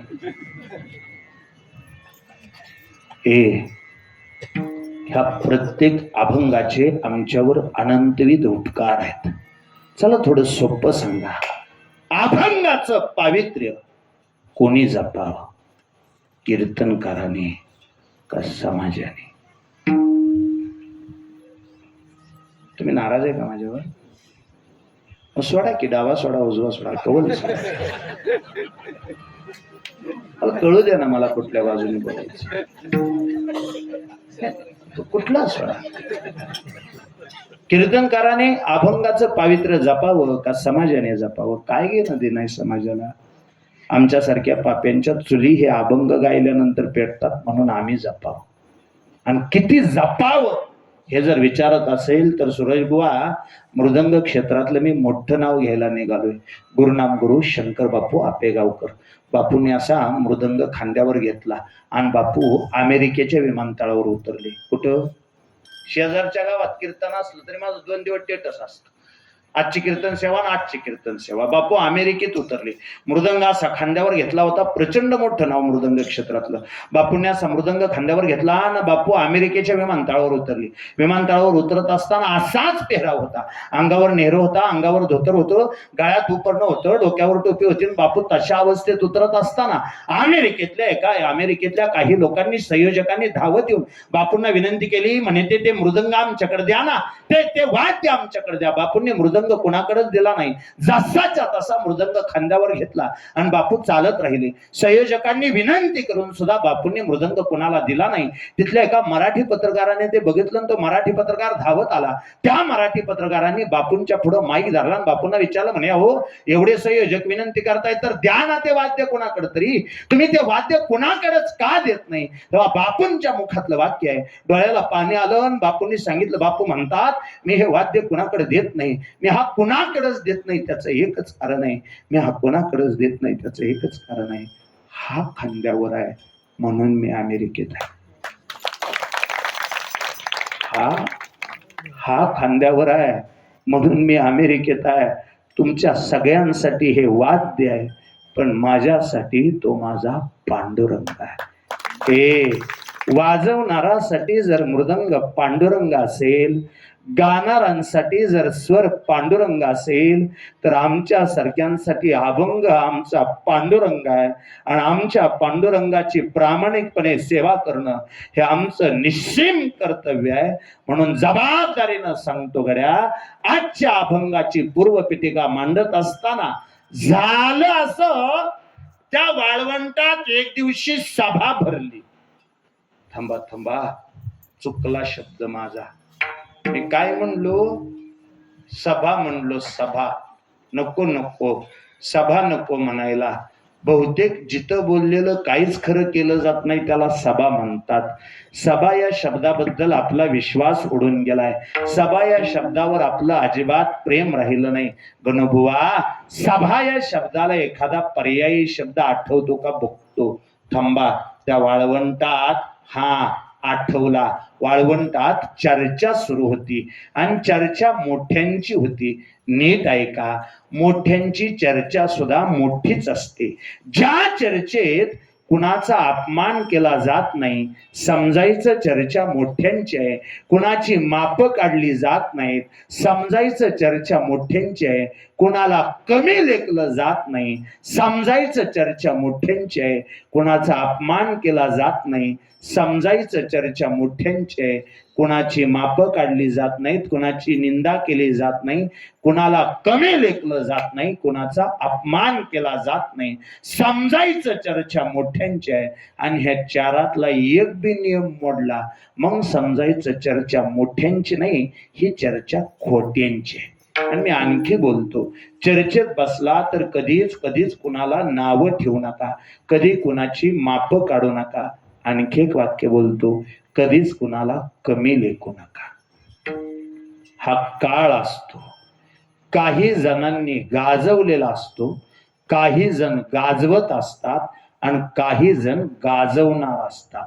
पाठीमागल्या 4-5 वर्षापूर्वी जी पोरं गायला होती त्यांच्या आता तारखा मिळत नाहीत. पाठीमागल्या 4-5 वर्षापूर्वी जी पोरं गायला होती त्यांच्या आता तारखा मिळत नाहीत. आणि पाठीमागल्या 4-5 वर्षापूर्वी ज्या गाड्यांच्या तारखा मिळत नव्हत्या, डायऱ्या पांढऱ्या फेक पडले. ते बायकोने परवा दिवशी विचारलं, म्हणले बुवा द्वातार लागायचंय का हो तुम्हाला? लेंदी झालं तुम्ही नेसला नाही, तुम्हाला कोणी कीर्तनाला बोलावलं नाही. मग उगच 500-600चं भांडवल गुंतून पडण्यापेक्षा त्याच्या कुरवड्या सांडग वाळू घातलं तर चालतं का? उगच तुम्हाला कोणी बोलवना, तुम्ही कुठं जायना, बगल तवा घरी बगल तवा घरी. त्याच्या परास आपलं एकतर ती कुरवड्या वाळू घालती, नाहीतर एखाद्या बामण काकाला देऊन टाकतीत आपला अंतरपाठ म्हणून का वापरणं. पण ती काय ठेवण्यात मला आता माझ्या वाटत. आणखी एकदा जबाबदारीनं सांगतो, उभ्या आयुष्यात कधी कोणाला कमी लेखू नका. काळ असतो, परिस्थिती कधी कोस बदलल सांगता येत नाही. रातीत रावाचा रंग होऊ शकतो, रातीत रंगाचा राव होऊ शकतो. ह्या परिसरात अशी बरीच माणसं आहेत, आज्याकडं पंजाकडं काहीच नव्हतं, नातवंडांनी कर्तृत्व केलंय. अशी बी बरीच आहेत, आज्याकडं पंजाकडं बरंच होतं पण नातवंडांनी काही ठेवलं नाही. म्हणून कधीच कुणाला कमी लेखू नका. चर्चा वाळवंटात होती आणि वाळवंटात भरलेल्या चर्चेत स्वतः नामदेवराय बसले होते. चर्चा निघाली वाल्या कोळ्याची. काय म्हणून? अरे म्हणे एक दरोडेखोर माणूस आणि त्याने 100 कोटी रामायण लिहिलं. कुणी? वाल्या कोळ्याने बहुतेक झालं असं, वाल्या कोळ्याची भेट नारद महर्षी बरोबर झाली आणि नारद महर्षी बरोबर भेट झाल्याबरोबर वाल्या कोळ्याने विचारलं, वाल्या कोळ्याला नारद महर्षीने विचारलं, वाल्या काय करतो? म्हणला माणसं मारतो. वाल्या माणसं मारणं पाप आहे. वाल्या म्हणे वरडू नका, मला माहिती आहे माणसं मारणं पाप आहे, पण माझी अडचण समजून घ्या. माणसं मारणं पाप आहे, पण मी 2 पोरांचा बाप आहे. आणि तुम्हाला सांगतो नारद महर्षी, दुसऱ्या कोणासाठी नाही, जी सगळं पाप करायचंय ती थोडं ताट बसतंय का? वाल्या कोळा थोडा बाजूला ठेवा, आपला आठवा बरं. आपण जेवढं पाप केलं कुणासाठी केलं? भाव नसताना भावाचा बांध कोरला कुणासाठी? पोराबाळांसाठीच. आपली मस्त 5 लिटर दूध देते तरी गावात आपला 10 लिटरचा राहते बाहेर. नाही 5चं 10 केलं आपण कुणासाठी? पोरांसाठी. उपारणी टाकून मस्त ऐकली कुणासाठी? कुणासाठी? पोरांसाठी. ही कुंड शरडाचं करडाचं पैसे घेऊन गेली, भावाच्या नावाने गंटन करून आली, जावला कळून दिलं नाही, सासूला कळून दिलं नाही. कोणासाठी? कोणासाठी? पोरासाठी. आमच्यातल्या बऱ्याच गाड्यांनी पुण्यात मी आलेलं राजगिरीचं लाडू सांभाळून घरी आणलं कुणासाठी? मिळालं कुठे होतं? पुण्यात मिळालं होतं. तिथनं गडी पंढरपूरला गेला आणि घरी तर लाडवाला धक्का लागून दिला नाही. जसंच्या तसं लाडू घरी आणलं कुणासाठी? मी थोडं धाडसाने बोलू का? बहुतेक आम्ही जेवढी पाप केली कुणासाठी? मग पाप करत होता ते वाल्या, आम्ही त्या वाल्याला वाल्या म्हणे मी 2 पोरांचा बाप आहे. नारद महर्षी म्हणले, ज्यांच्यासाठी पाप करतो ते तुझ्या पापात सहभागी आहेत का? आज त्याने तसलं आदांतरी बोललो. मी थांबतो, घरी जाऊन विचारून ये. हा म्हणला थांबतो. मी निघून गेलो, तुम्ही पळून जा चालन. म्हणले तसं वाटत असेल तर बांधून ठेव. वाल्या कोळ्यानं नारद महर्षींना बांधून ठेवलं. एक वाक्य आहे का? वाल्याचा वाल्मिकी होऊ शकतो, फक्त त्याच्यासाठी संत बांधावे लागतात आणि ग्रंथ सोडावे लागतात. ज्याशिवाय वाल्याचा वाल्मिकी होत नाही. त्याने अगोदर नारद महर्षींना बांधून ठेवलं आणि नारद महर्षींना बांधून ठेवलं, मग तो निघाला. दारात उभा राहिला आणि हाक मारली, अहो कुणाला? अहो म्हणला कुणाला? बायकोला. काय म्हणला? अहो कुणाला? कुणाला म्हणला? बायकोला. तर काय? अहो म्हणला. आणि त्यावेळी 1,500 मिळत नव्हतं तरी अहो म्हणला. नाही म्हणजे विचार करण्यासारखी गोष्ट आहे का नाही? फुकाट होतं तरी सुद्धा तो अहो म्हणला. आमच्या सारख्यानी राहताना किती जबाबदारीने राहिलं पाहिजे. आपल्याला तर 1,500 चालू झाले. बरं कोणीच कीर्तनाला नाही बोलावल्यावर त्याच 50 रुपयाचा आधार आहे का नाही गड्या? काय तुम्हाला तरी आधार आहे दुसरा? म्हणून सतीश बुवा मी तर प्रचंड गोड बोलून राहिलो ना. आपला भांडण्याचा धडा होत नाही. आपण भांडण बी बघितलं ती चित्रात काय आता आपल्याला ऐकत नाही. हे करताना मी तसं अवसानी केलं, गळ्या शपथ मी अवसानी केलं. काय एवढीच होती. तुम्ही घरी या, कधी बघाची घरी आल्यात त्यांना माहिती आहे. तुम्ही आप्पांना विचारून घ्या.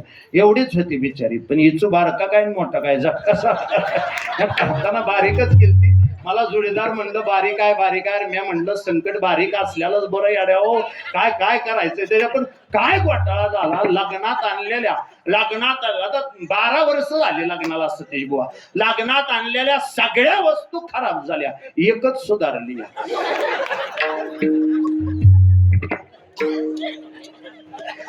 आपला व्यासच नाही त्याला काय बोला.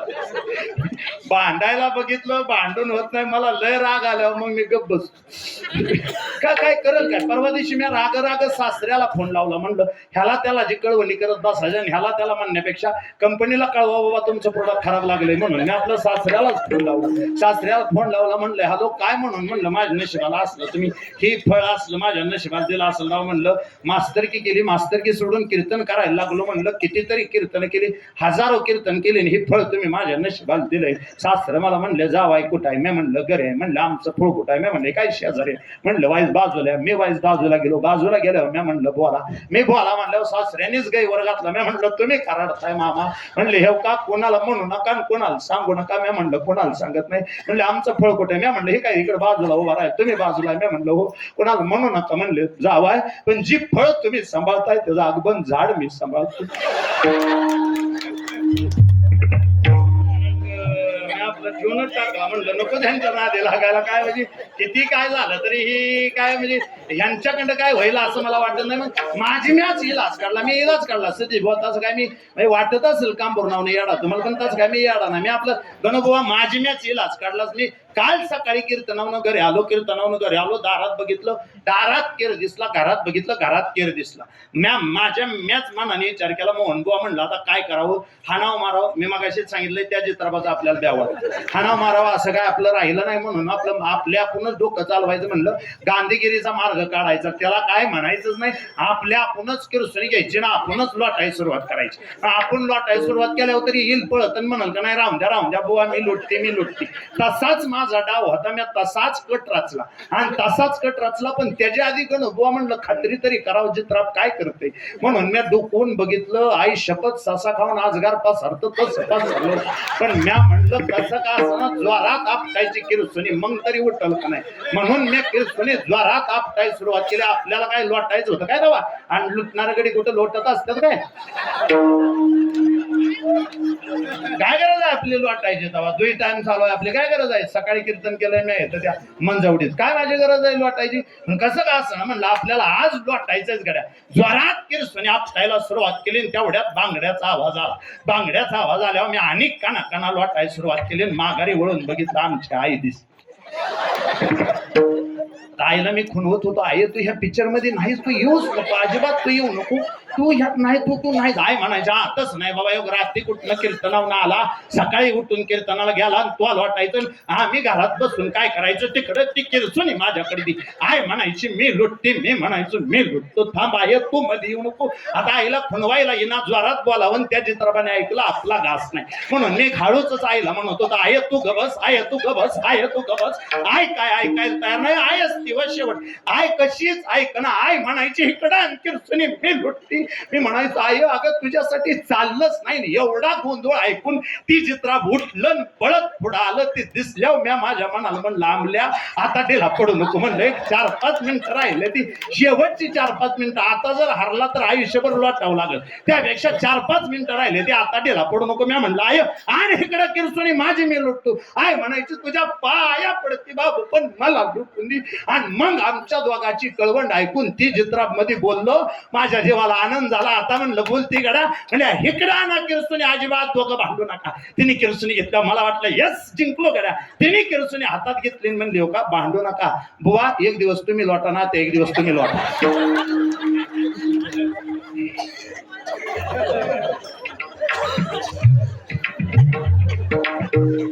आता मिटलंय आमच्यातलं भांडार. काल आईने लोटलंय. आजचं विचारू नका कोणी.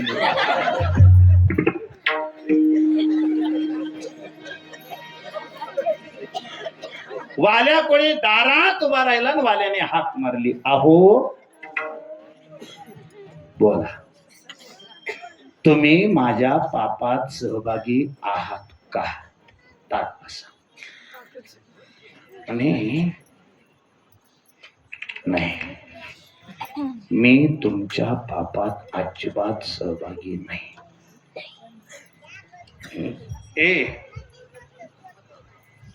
त्या दिवशी वाल्या कोळ्याच्या बायकोनं नकार देऊन पहिला उपकार स्त्री जातीवर केलाय आणि दुसरा उपकार वारकरी संप्रदायावर केलाय.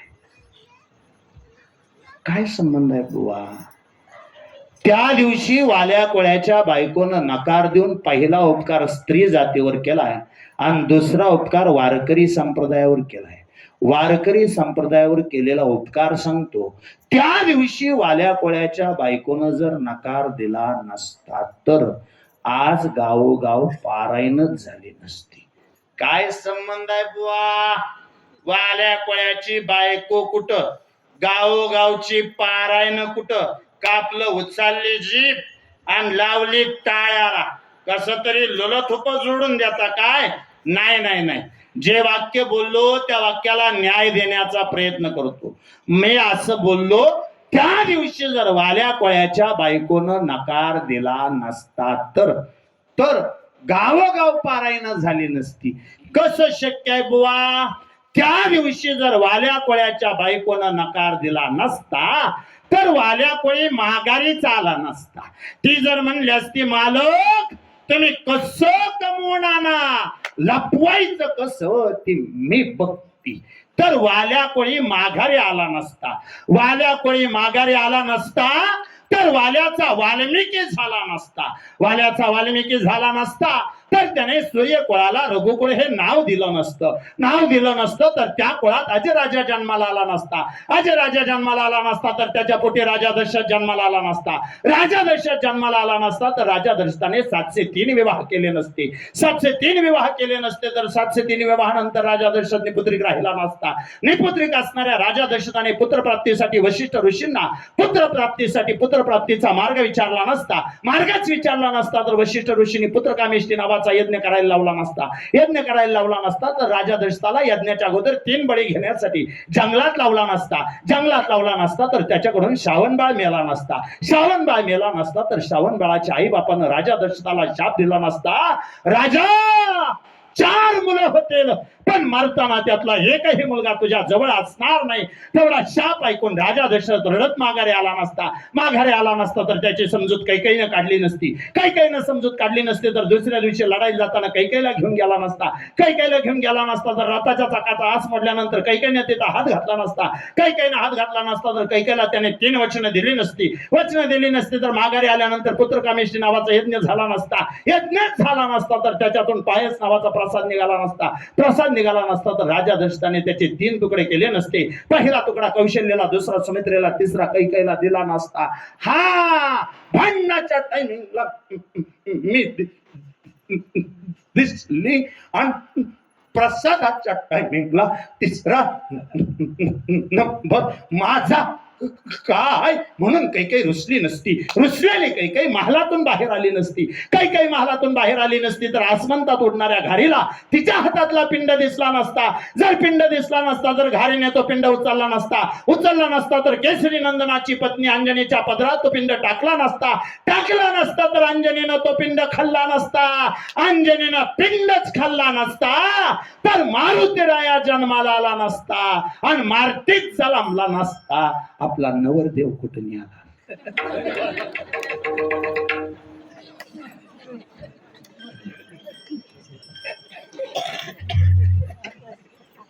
7 दिवस लागतं का नाही एवढं सांगायला? 7 दिवसातलं सांगितलं सांगा जात. ऐका तुम्ही दोघं सावध राहा. गणुबुवा सावध राहा. जर मारुतीराया जन्माला आला नसता तर माझ्या तुकोबा त्याच्या पुढे उभा राहून शरण शरण म्हणून प्रार्थनाच केली नसती. शरण शरण की हनुमंता तुम्हाला राम दूता, तुम्हाला राम दूता, तुम्हाला राम दूता.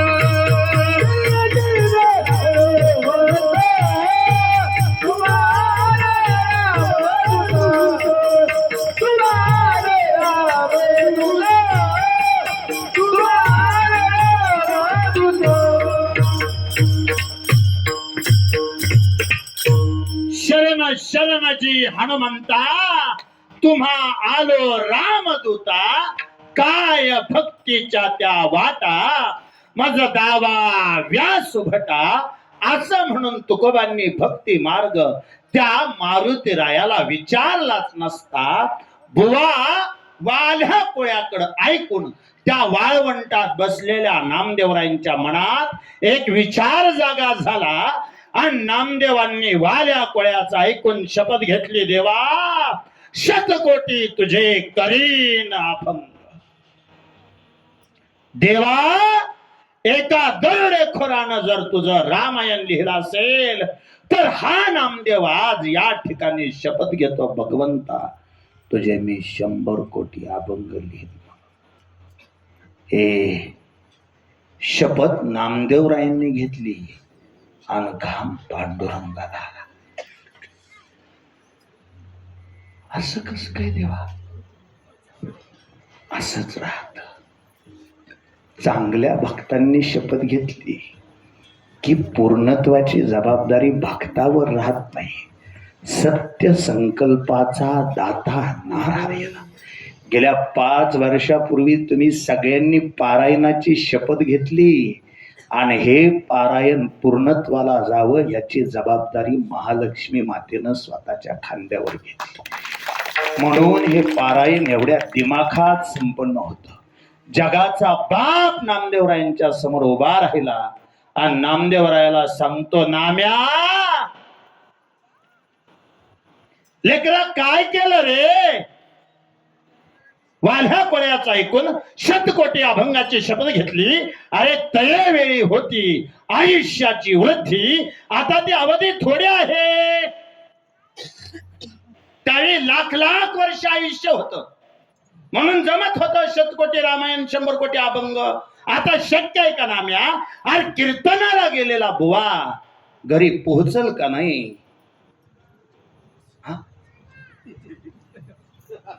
आणि सतीश बुवा यांनी हे विनोदाने ऐकलं. मला विनोद नव्हता सांगायचा. रोज आपण मरायला घरातनं बाहेर पडतो आणि चुकून घरी जातो. काय म्हणलं बुवा? रोज मरायला बाहेर पडतो. म्हणजे मोठीपणा सांगायची कधी मला सवय नाही. मी मरोच तर तो कधी सांगायचो बी नाही. आपल्याला गरज बी नाही त्याची. ग्रामविकास मंत्री आदरणीय जयकमार गोरे भाऊ त्यांच्या वडिलांचं वर्ष श्राद्धाचं कीर्तन मी केलं आणि ते कीर्तन करून मला नांदेडच्या खाली किनवटला जायचं होतं. मोबाईलला टाकलं तेव्हा ते 11:08 पोहोचल म्हणत होतं. तिथं नांदेडच्या खाली किनवटला तिथून कीर्तन करून गाडीत बसल्यावर गुणोबा मी तो मॅप टाकला ना, त्या मॅपनुसार ते 11:08 पोहोचेल असं सांगत होतं. धावपळीनं गाडी पोहोचवली. बरोबर 8 वाजता आम्ही तिथं पोहोचलो. 10 तासाचं अंतर 7 तासात कव्हर केलं निश्चित. पण जाताना जी आयुष्याची किंमत कळाली ती बहुतेक पुन्हा कधी कळायची नाही. आणि म्हणूनच की काय सतीश बुवा आपण जोपर्यंत घरी पोहोचत नाही तोपर्यंत एक माणूस जागा असतो. रोज असं मरायलाच घरात बाहेर पडतो आणि चुकून घरी पोहोचतो. कधी रात्री 2 वाजतात, कधी 2:30 वाजतात, 3 वाजतात. पण रात्री 3 जरी वाजल्या तरी दारात भरून कधी हाक नाही मारावी लागत. गाडी गेट मधून आत गेली की हाक सुद्धा न मारता दार उघडून उभा राहते आणि रात्री 3 वाजता बाबू खायचंय का काय म्हणून विचारते. ती माझी आई आहे. आणि आपण म्हणायचं तिला अगं झोपत जा ना तू, पोरं असतात माझ्या बरोबर. ती म्हणते नाही रे बाबू, जोपर्यंत तुम्ही घरी पोचत नाही डोळा लागत नाही रे. एकदाच फक्त त्या उत्तर भारतात देवदर्शनाला गेलती. माझ्या स्वतःच्या दारात मी अर्धा तास उभा राहिलो होतो. गणोबा पांडुरंगाची शपथ घेऊन सांगतो, त्या अर्ध्या तासात मला आयुष्याची किंमत कळाली. मी माझ्या स्वतःच्या मनाला त्या दिवशी ठणकावून सांगितलं, ज्या दिवशी ह्या घरात तुझी आई नसेल त्या दिवशी स्वतःच्या दारात तुला भिकाऱ्यासारखं उभा राहावं लागेल. त्या क्षणाला किंमत कळाली. स्वामी तिने जगाचा कोण आहे ती गेल्यावर? कोण नसतं, काही नाही. माणसं मरून चालली आणि मरून गेलेली माणसं मरून गेली. पाठीमागं कोण कोणासाठी जगायला तयार आहे? कुणाला काही वाटत नाही.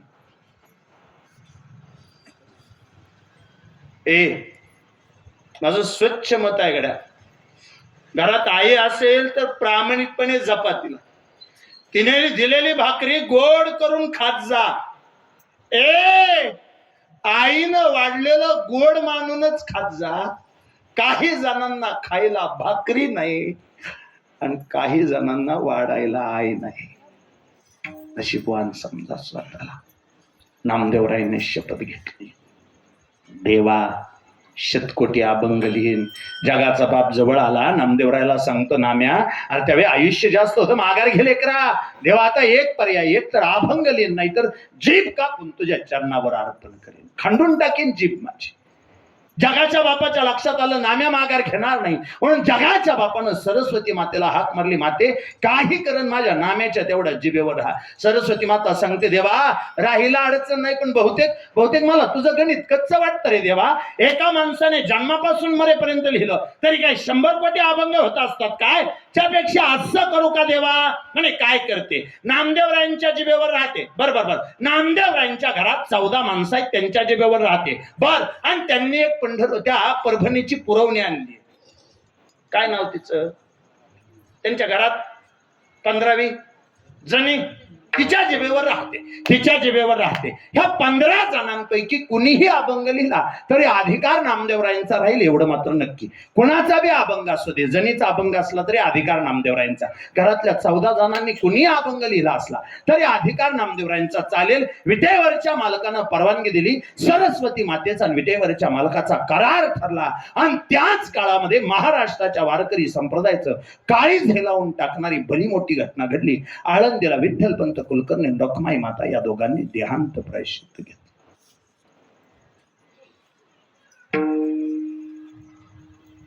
ही घटना पंढरपुरात घडली आणि देहांत प्रायश्चित्त आळंदीत घडलं. का कुणास ठाऊक अख्ख्या महाराष्ट्रातला वारकरी संप्रदाय हेलावून गेला. वाईट वाटलं माणसांना वाईट वाटेल यात काही नवल आहे. पंढरपूरचा देव धायम उकलून काढला. देवाला वाटत होतं अशा काळात पळत जावं आणि माऊलींना कडाडून मिठी मारावी. पण त्याची एक अडचण आहे, त्याला बोलवल्याशिवाय येता येत नाही. हे तर श्रीमंत आहे, त्याला बोलवल्याशिवाय येता येत नाही, त्याला जाता आलं नाही. तो वाट बघत होता ज्ञानोबांनी पंढरपुरात यावं, माझ्या समोर येऊन त्यांनी स्वतःचं मन मोकळं करावं. आणि कदाचित पांडुरंग वाट बघतो म्हणून की काय, आळंदीवरून 4 भावंड निघाली, चंद्रभागेला स्नान केलं आणि चंद्रभागेला स्नान करून भक्त पुंडलिकाचं दर्शन घेतलं. दर्शन बारीला उभा राहिली.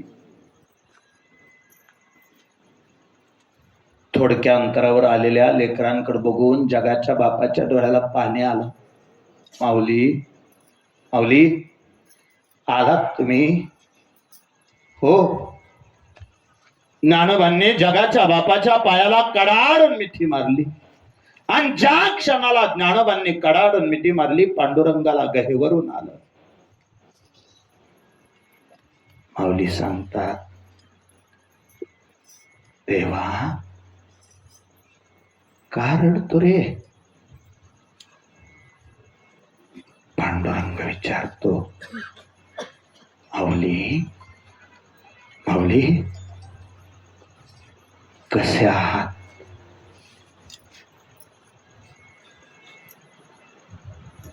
बरं आहे देवा, पण त्रास दिला समाजाने. आईबाप मरून गेल्यानंतर एखाद्याच्या दारात जर पीठ मागायला गेलो तर एखाद्या बिचारी घरातून पाठीमाग गोठ्यात गेली. गोठ्यात जाऊन शेण आणलं, आणलेलं शेण जोडीत टाकलं. एखाद्याने पीठ वाढलं तर विसोबा खेचरासारखा आला, जोडी हिसकावून घेतली. सांडलेल्या पिठावर थै थै थै थै थै थै नाचला. तेव्हा सांगावं लागलं, काका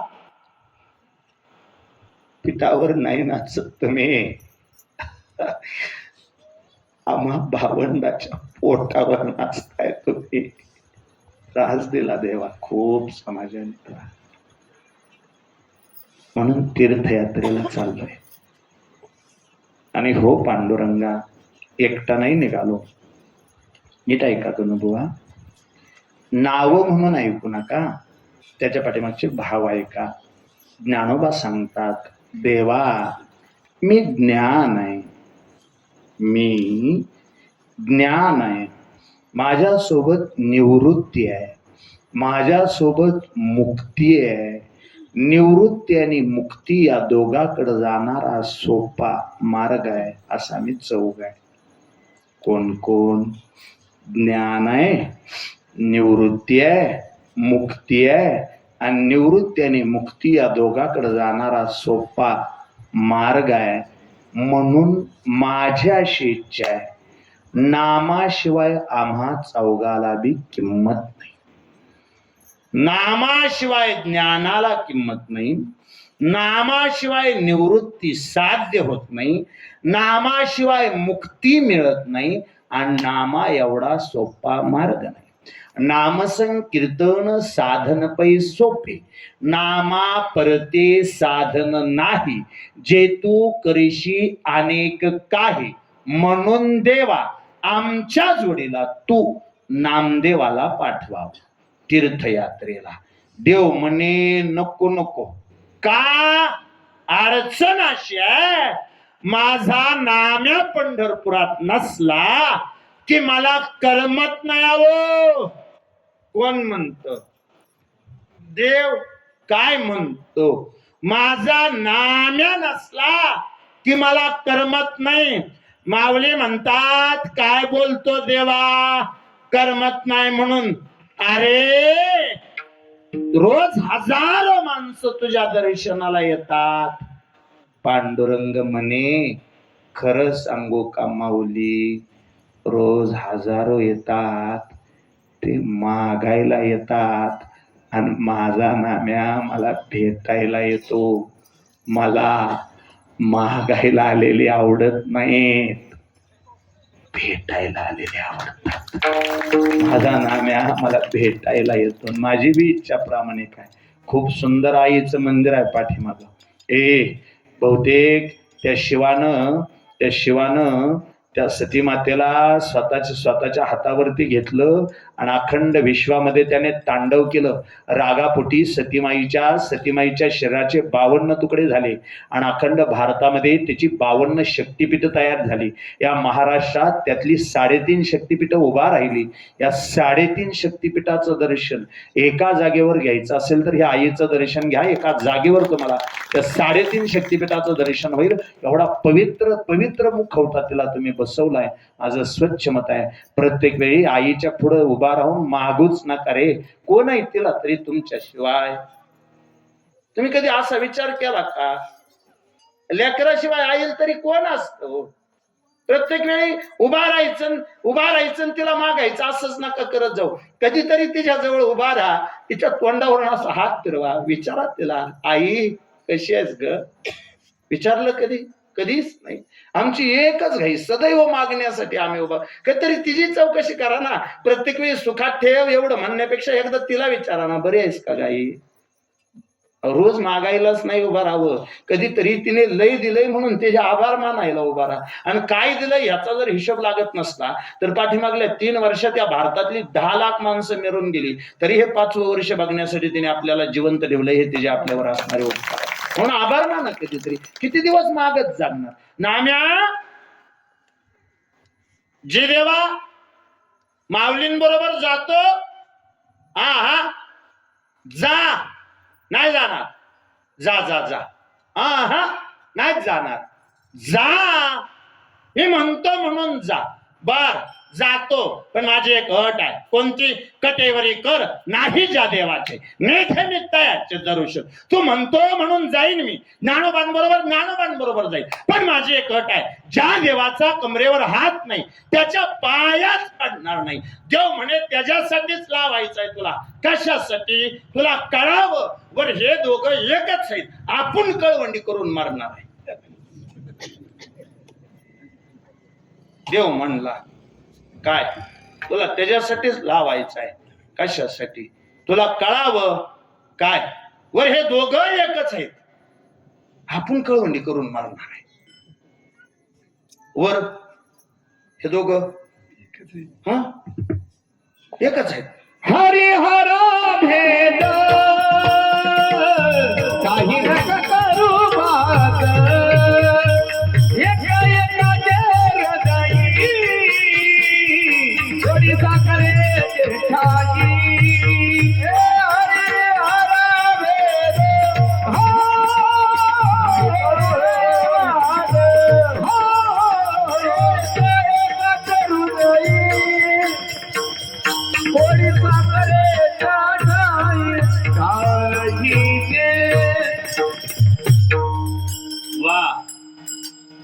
योग्य प्रमाण दिलं आणि चहापेक्षा योग्य वेळी दिलं. मी जे म्हणत होतो ना वर हे दोघं एक ह्यांना बाकीचं गडी आठवायला सुरुवात झाली.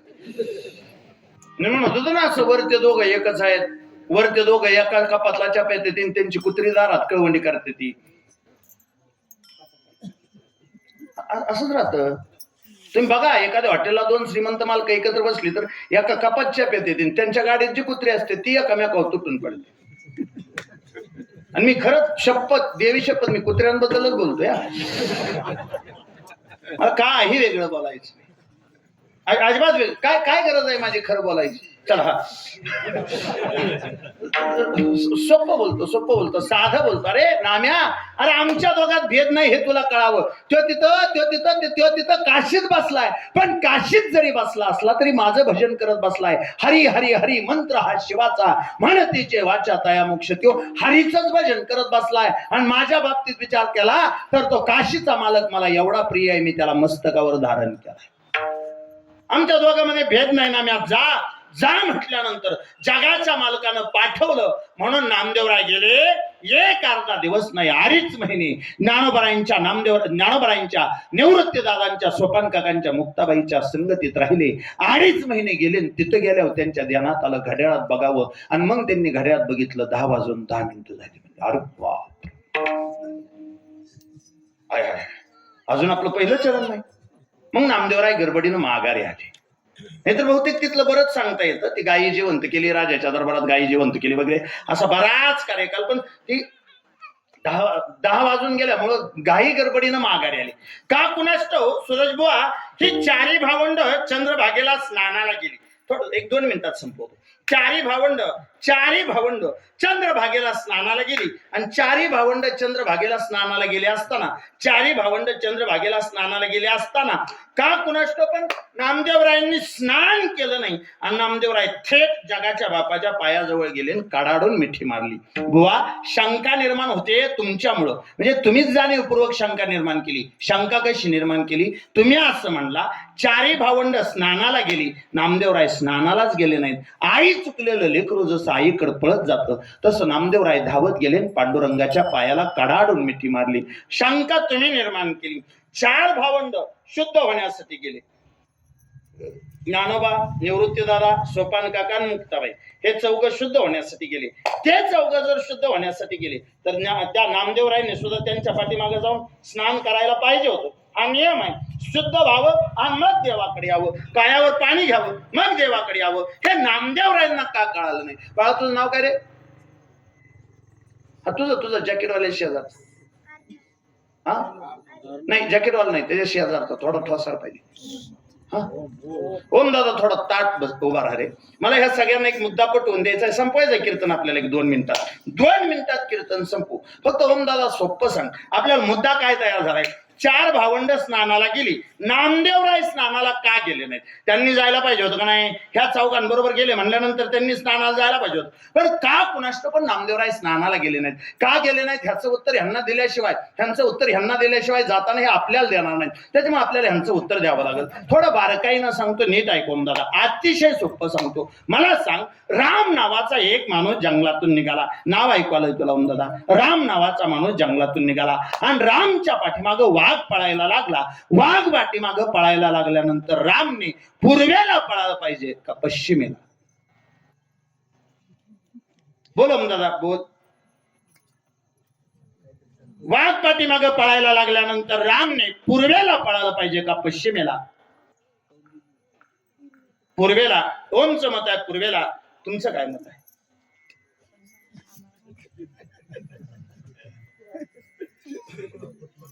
ह्याचं उत्तर आहे वाट दिसेल तिकडं पळायला पाहिजे.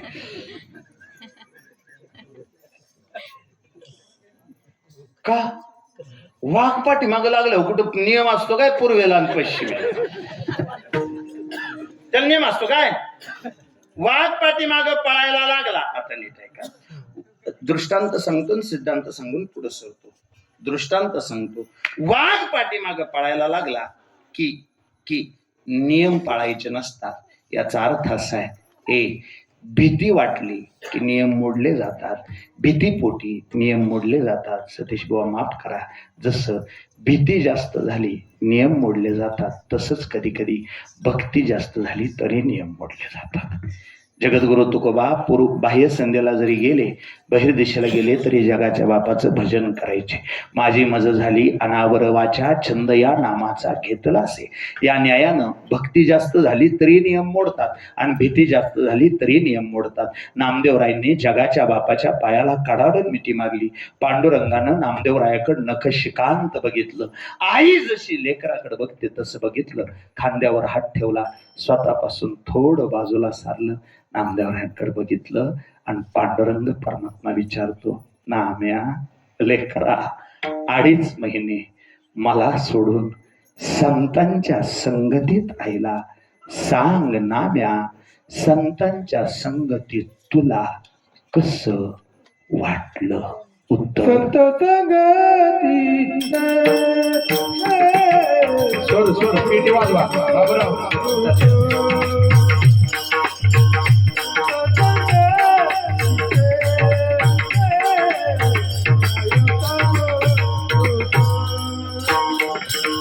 संत सगळेचे I सगो Tuka, Sant सगळेचे I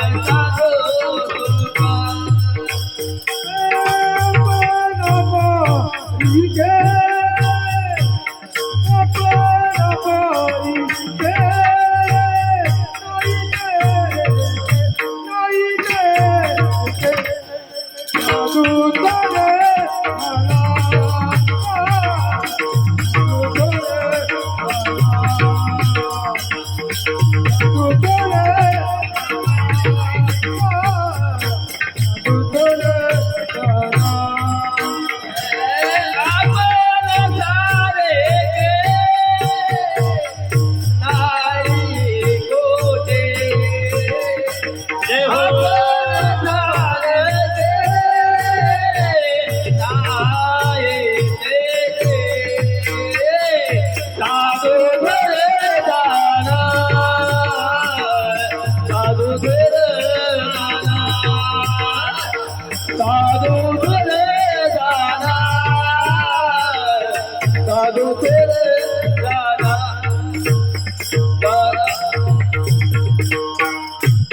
Namya, मला सोडून 2.5 महिने संतांच्या संगतीत राहिला.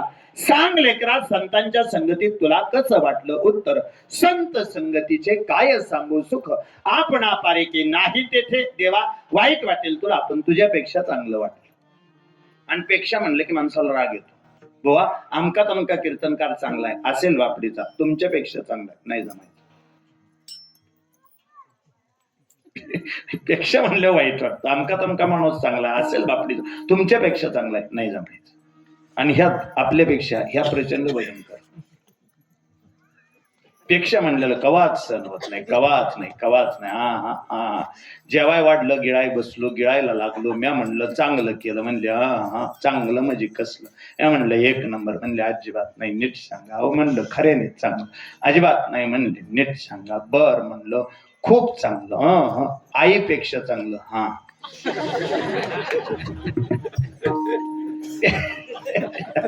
पेक्षा एक शब्द म्हणजे तुलना करत असताना आपला पराभव माणसाला मान्य नाही. माणसाला मान्य नाही, काळ्या देवाला कसा मान्य होणार? पेक्षा म्हणल्यावर देव म्हणले माझ्यापेक्षा चांगलं. हो, तुझ्यात आणि त्यांच्यात भेद आहे की देवा? तुझ्यात आणि त्यांच्यात जो फरक वाटला तो सांगतो. तू वाईटाला मारतो, ते वाईट वृत्तीला मारतो.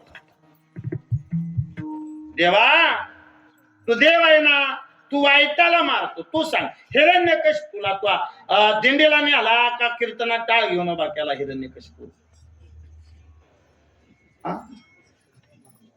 बरं, सतीश बुवांनी त्या दिवशी कीर्तनात सांगितलं होतं त्यांनी किती अटी मांडल्या होत्या ते हिरण्यकशिपू.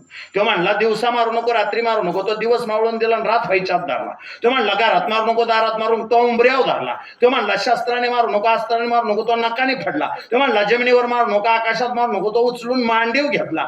तो म्हणला 12 महिन्यात कवा मारू नको. तो त्याच्यासाठी अधिक महिना काढला दोंड्याचा, पण 13व्या महिन्यात हिरण्यकशिपू मारला. म्हणून बी अजून काही भागात हिरण्यकशिपूला अंगठी घ्यायची प्रथा आहे. तुमच्याकडे नाही? तुमच्याकडे नाही का?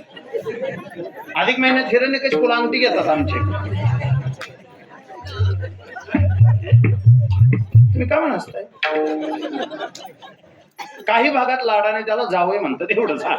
चला पण तो मारला का नाही गेला? तो हिरण्यकशिपूला दिंडीला नेला का जीव मारला? तो जीव मारला. कंस तो जीव मारला. अरे तो जीव मारतो देवा. तुझ्यात आणि त्यांच्यात फरक असा आहे, तो यवन अंगावर थुकला ना त्यांनी प्रसाद देऊन मुक्त केला. नाही ज्ञानोबांच्या अंगावर ज्ञानोबांना त्या विसोबा खेचराने मारलं. ज्ञानोबांनी त्या विसोबा खेचराला नेऊन भाकरी घातली होती खा म्हणून. मंबाजी बुवाने तुकोबांना बोराटीच्या काट्यानं मारलं. तुकोबांनी कुठली काठी मारली? अहो हात सोडून दिला त्याचा. आणि ऐका कीर्तनात बसलेले संपून टाकतो कीर्तन. नका जास्त आता कुणाबरोबर वैर करून जगू. महिना झाला आज आपल्या परिसराचा बाप मिळालाय. नाही आज महिना झाला. आज पुन्हा रागवता पुन्हा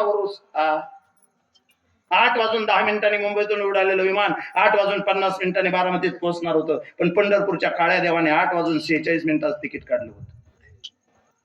14 कारखान्याचा मालक, महाराष्ट्राचा उपमुख्यमंत्री, माळेगाव सहकारी साखर कारखान्याचा चेअरमन, महाराष्ट्राचा अर्थमंत्री एका क्षणात मरून गेलाय. कोण आहेत तुम्ही? कोण आहेत तुम्ही? काय अपेक्षा आहेत तुम्हाला आयुष्याकडून? काही नाही. एवढा मोठा माणूस मरून गेला तरी आम्ही काहीच शिकलो नाही सूरज बुवा त्याच्यातून. काही नाही. त्यातल्या काही जणी अजून सासू बरोबर बोलत नाहीत पापीने.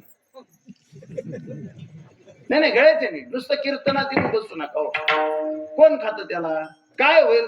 कोण बुवा काय होईल गडे? ह्यांनी जर ठरवलं असेल आपण बदलायचंच नाही. काय तुम्ही कीर्तन करता? कोणाला सांगणार आहे तुम्ही? ह्या समाजाला काय घेणं देणं नाही समाजाचं. तुम्ही पोट तिडकीनं सांगा. समाज जाताना म्हणतो दांडा असतो त्यांचा. नाही आणि विरोध नाही. पण काय सतीश बुवा नाहीच ऐकलं समाजाने काय नुकसान होईल माझं? काय तुम्ही ठरल्यापेक्षा कमी देता?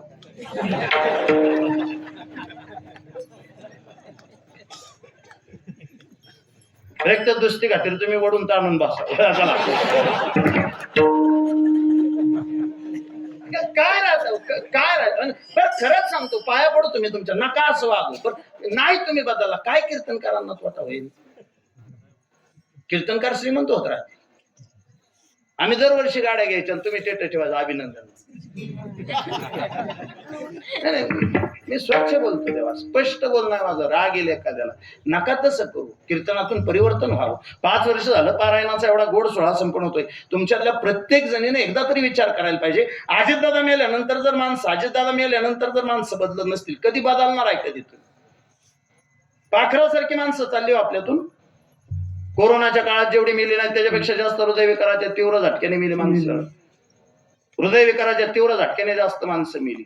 माणसं मेल्यावर तुम्ही त्याच्या मड्याजवळ बसणार आहे आणि दाय मुकलून रडणार आहे. दाय मुकलून रडून मग तुम्ही म्हणणार आहे बोल बोल बोल म्हणून. कवा मेल्या? कशासाठी? नका तसं करू. नाही भांडायसारखे दिवस राहिले नाहीत आप्पा. स्वच्छ सांगतो. माझं तर स्वच्छ मत असं झालंय सगळ्यांशी प्रेमाने वागा. सगळ्यांशी राहा. अरे बोलून घ्या. काय सांगता येतं? आज हे माझ्या आयुष्यातलं शेवटचं कीर्तन असं. तुम्ही बी सावध बसा. नाही माझ्याच कशा गळ्याचे खरंच मला एक त्याला कशा. आता माझ्याकडे असं बघायला लागले मरतय कोणाला कीर्तनात माराय. मी काय ताजुद्दीन बाबा एवढा पवित्र पावन आहे काय? कशासाठी? किती दिवस माणसं मेल्यावर माणसं त्यासाठी नाटक. तुमच्या परिसरात ते वर्ष श्राद्धाला आलं की नाही कोणाच ठाऊक. काही ठिकाणी वृक्षारोपण करतात, काही ठिकाणी रक्तदान करतात, काही ठिकाणी आरोग्य शिबिर करतात. काल परवा मी एका तालुक्यात कीर्तनाला गेलो. वर्ष श्राद्धाच्या आधी देवबापा माहिती घेतली. ज्यांचं वर्ष श्राद्ध करायचंय त्यांची माहिती घेतली पाहिजे ना. तुमच्यासारखे बुद्धिमान माणसं रामायणाचार्य झाले, भागवताचार्य झाले. आपल्याला दोन्ही जमलं नाही. मी वर्ष श्राद्धाचार्य झालो. नाही डाळी बरीच सर आता माझ्या म्हणून मी विचारलं होतं लाईव्ह. नशिबाला ते 5वीला पुजलेला आहे माझ्या नशिबाला. वर्ष मी विचारलं त्यांना म्हणलं त्यांनी कार्यक्रम ठेवला होता वर्ष श्राद्धाच्या निमित्ताने. मोफत चष्मा वाटत, अख्ख्या गावाला चष्मा वाटलं त्या माणसाने. मी त्याला माहिती विचारली, म्हणलं वडील कशाने मेले हो तुमचे? म्हणजे काय हे नाही, थोडी नजर कमी आलती, म्हातार खड्यात पडून मेलं. माझा स्वभाव असला तडका फडकी. मी म्हणलं मग गावाला चष्मा वाटतोस तर बापाला जे घेतला असता.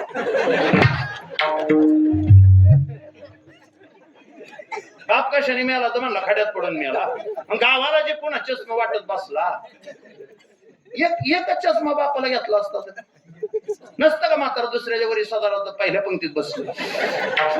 नाही तुम्ही समजून घ्या राव. हे मी सोपं बोलतो, पाया पडतो तुमचं, नका जास्त बसतो. आणि साधू संतांनी हेच शिकवलं. नाही तर मग तुम्ही काय ऐकलं? आजच्या तिसऱ्या दिवशी संत प्रकरणातला अभंग घ्यावा, ह्या भावनेला स्पर्श करून मी संतांबद्दल बोलतोय. देवा तुझ्या तन संतांमध्ये हेच फरक आहे. तो वाईटाला मारतो, संत वाईट वृत्तीला मारतात. जे खळांची व्यंकटी सांडो ही संतांची भावना आहे. भूता परस्परे पडो ही संतांची भावना आहे. म्हणून माफ कर पांडुरंगा, कलियुगामध्ये साधू थोर जाना, साधू थोर जाना कलियुगी. तुझ्यापेक्षा साधू थोर आहेत, तुझ्यापेक्षा ज्ञानोबा थोर आहेत. ओळखायचे कसे? बाहेर जे 4 भावंड इंद्रायणीला स्नान करतायत ते साधू आहेत. मी त्यांचा स्वभाव ऐकला. इह लोकी तोची सर्वाभूती सम शरीराचा भ्रम नेनो कदा. त्यांचा एवढा दोघांचा गोंधळ ऐकून आतापर्यंत मागासणारी जगाच्या पुढाली म्हणजे नाम्या आल्यापासून चाललं साधू थोर साधू थोर साधू थोर. 10 वाजून 20 मिनिटं झाली साधू थोर. बरं किती दळलं तरी पीठ तेवढंच पडणार.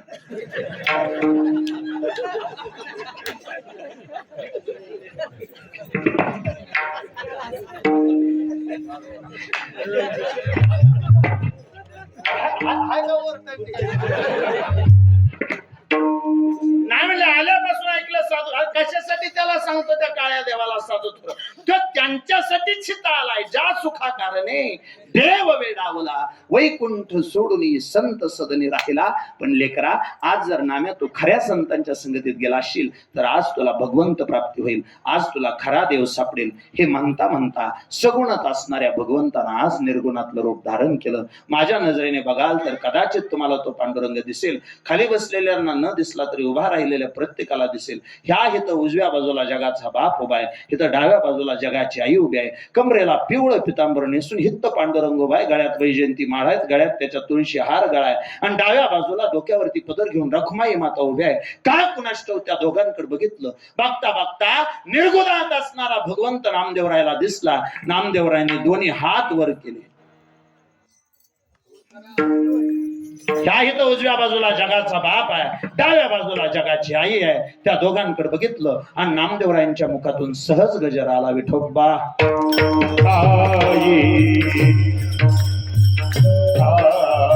विठोबा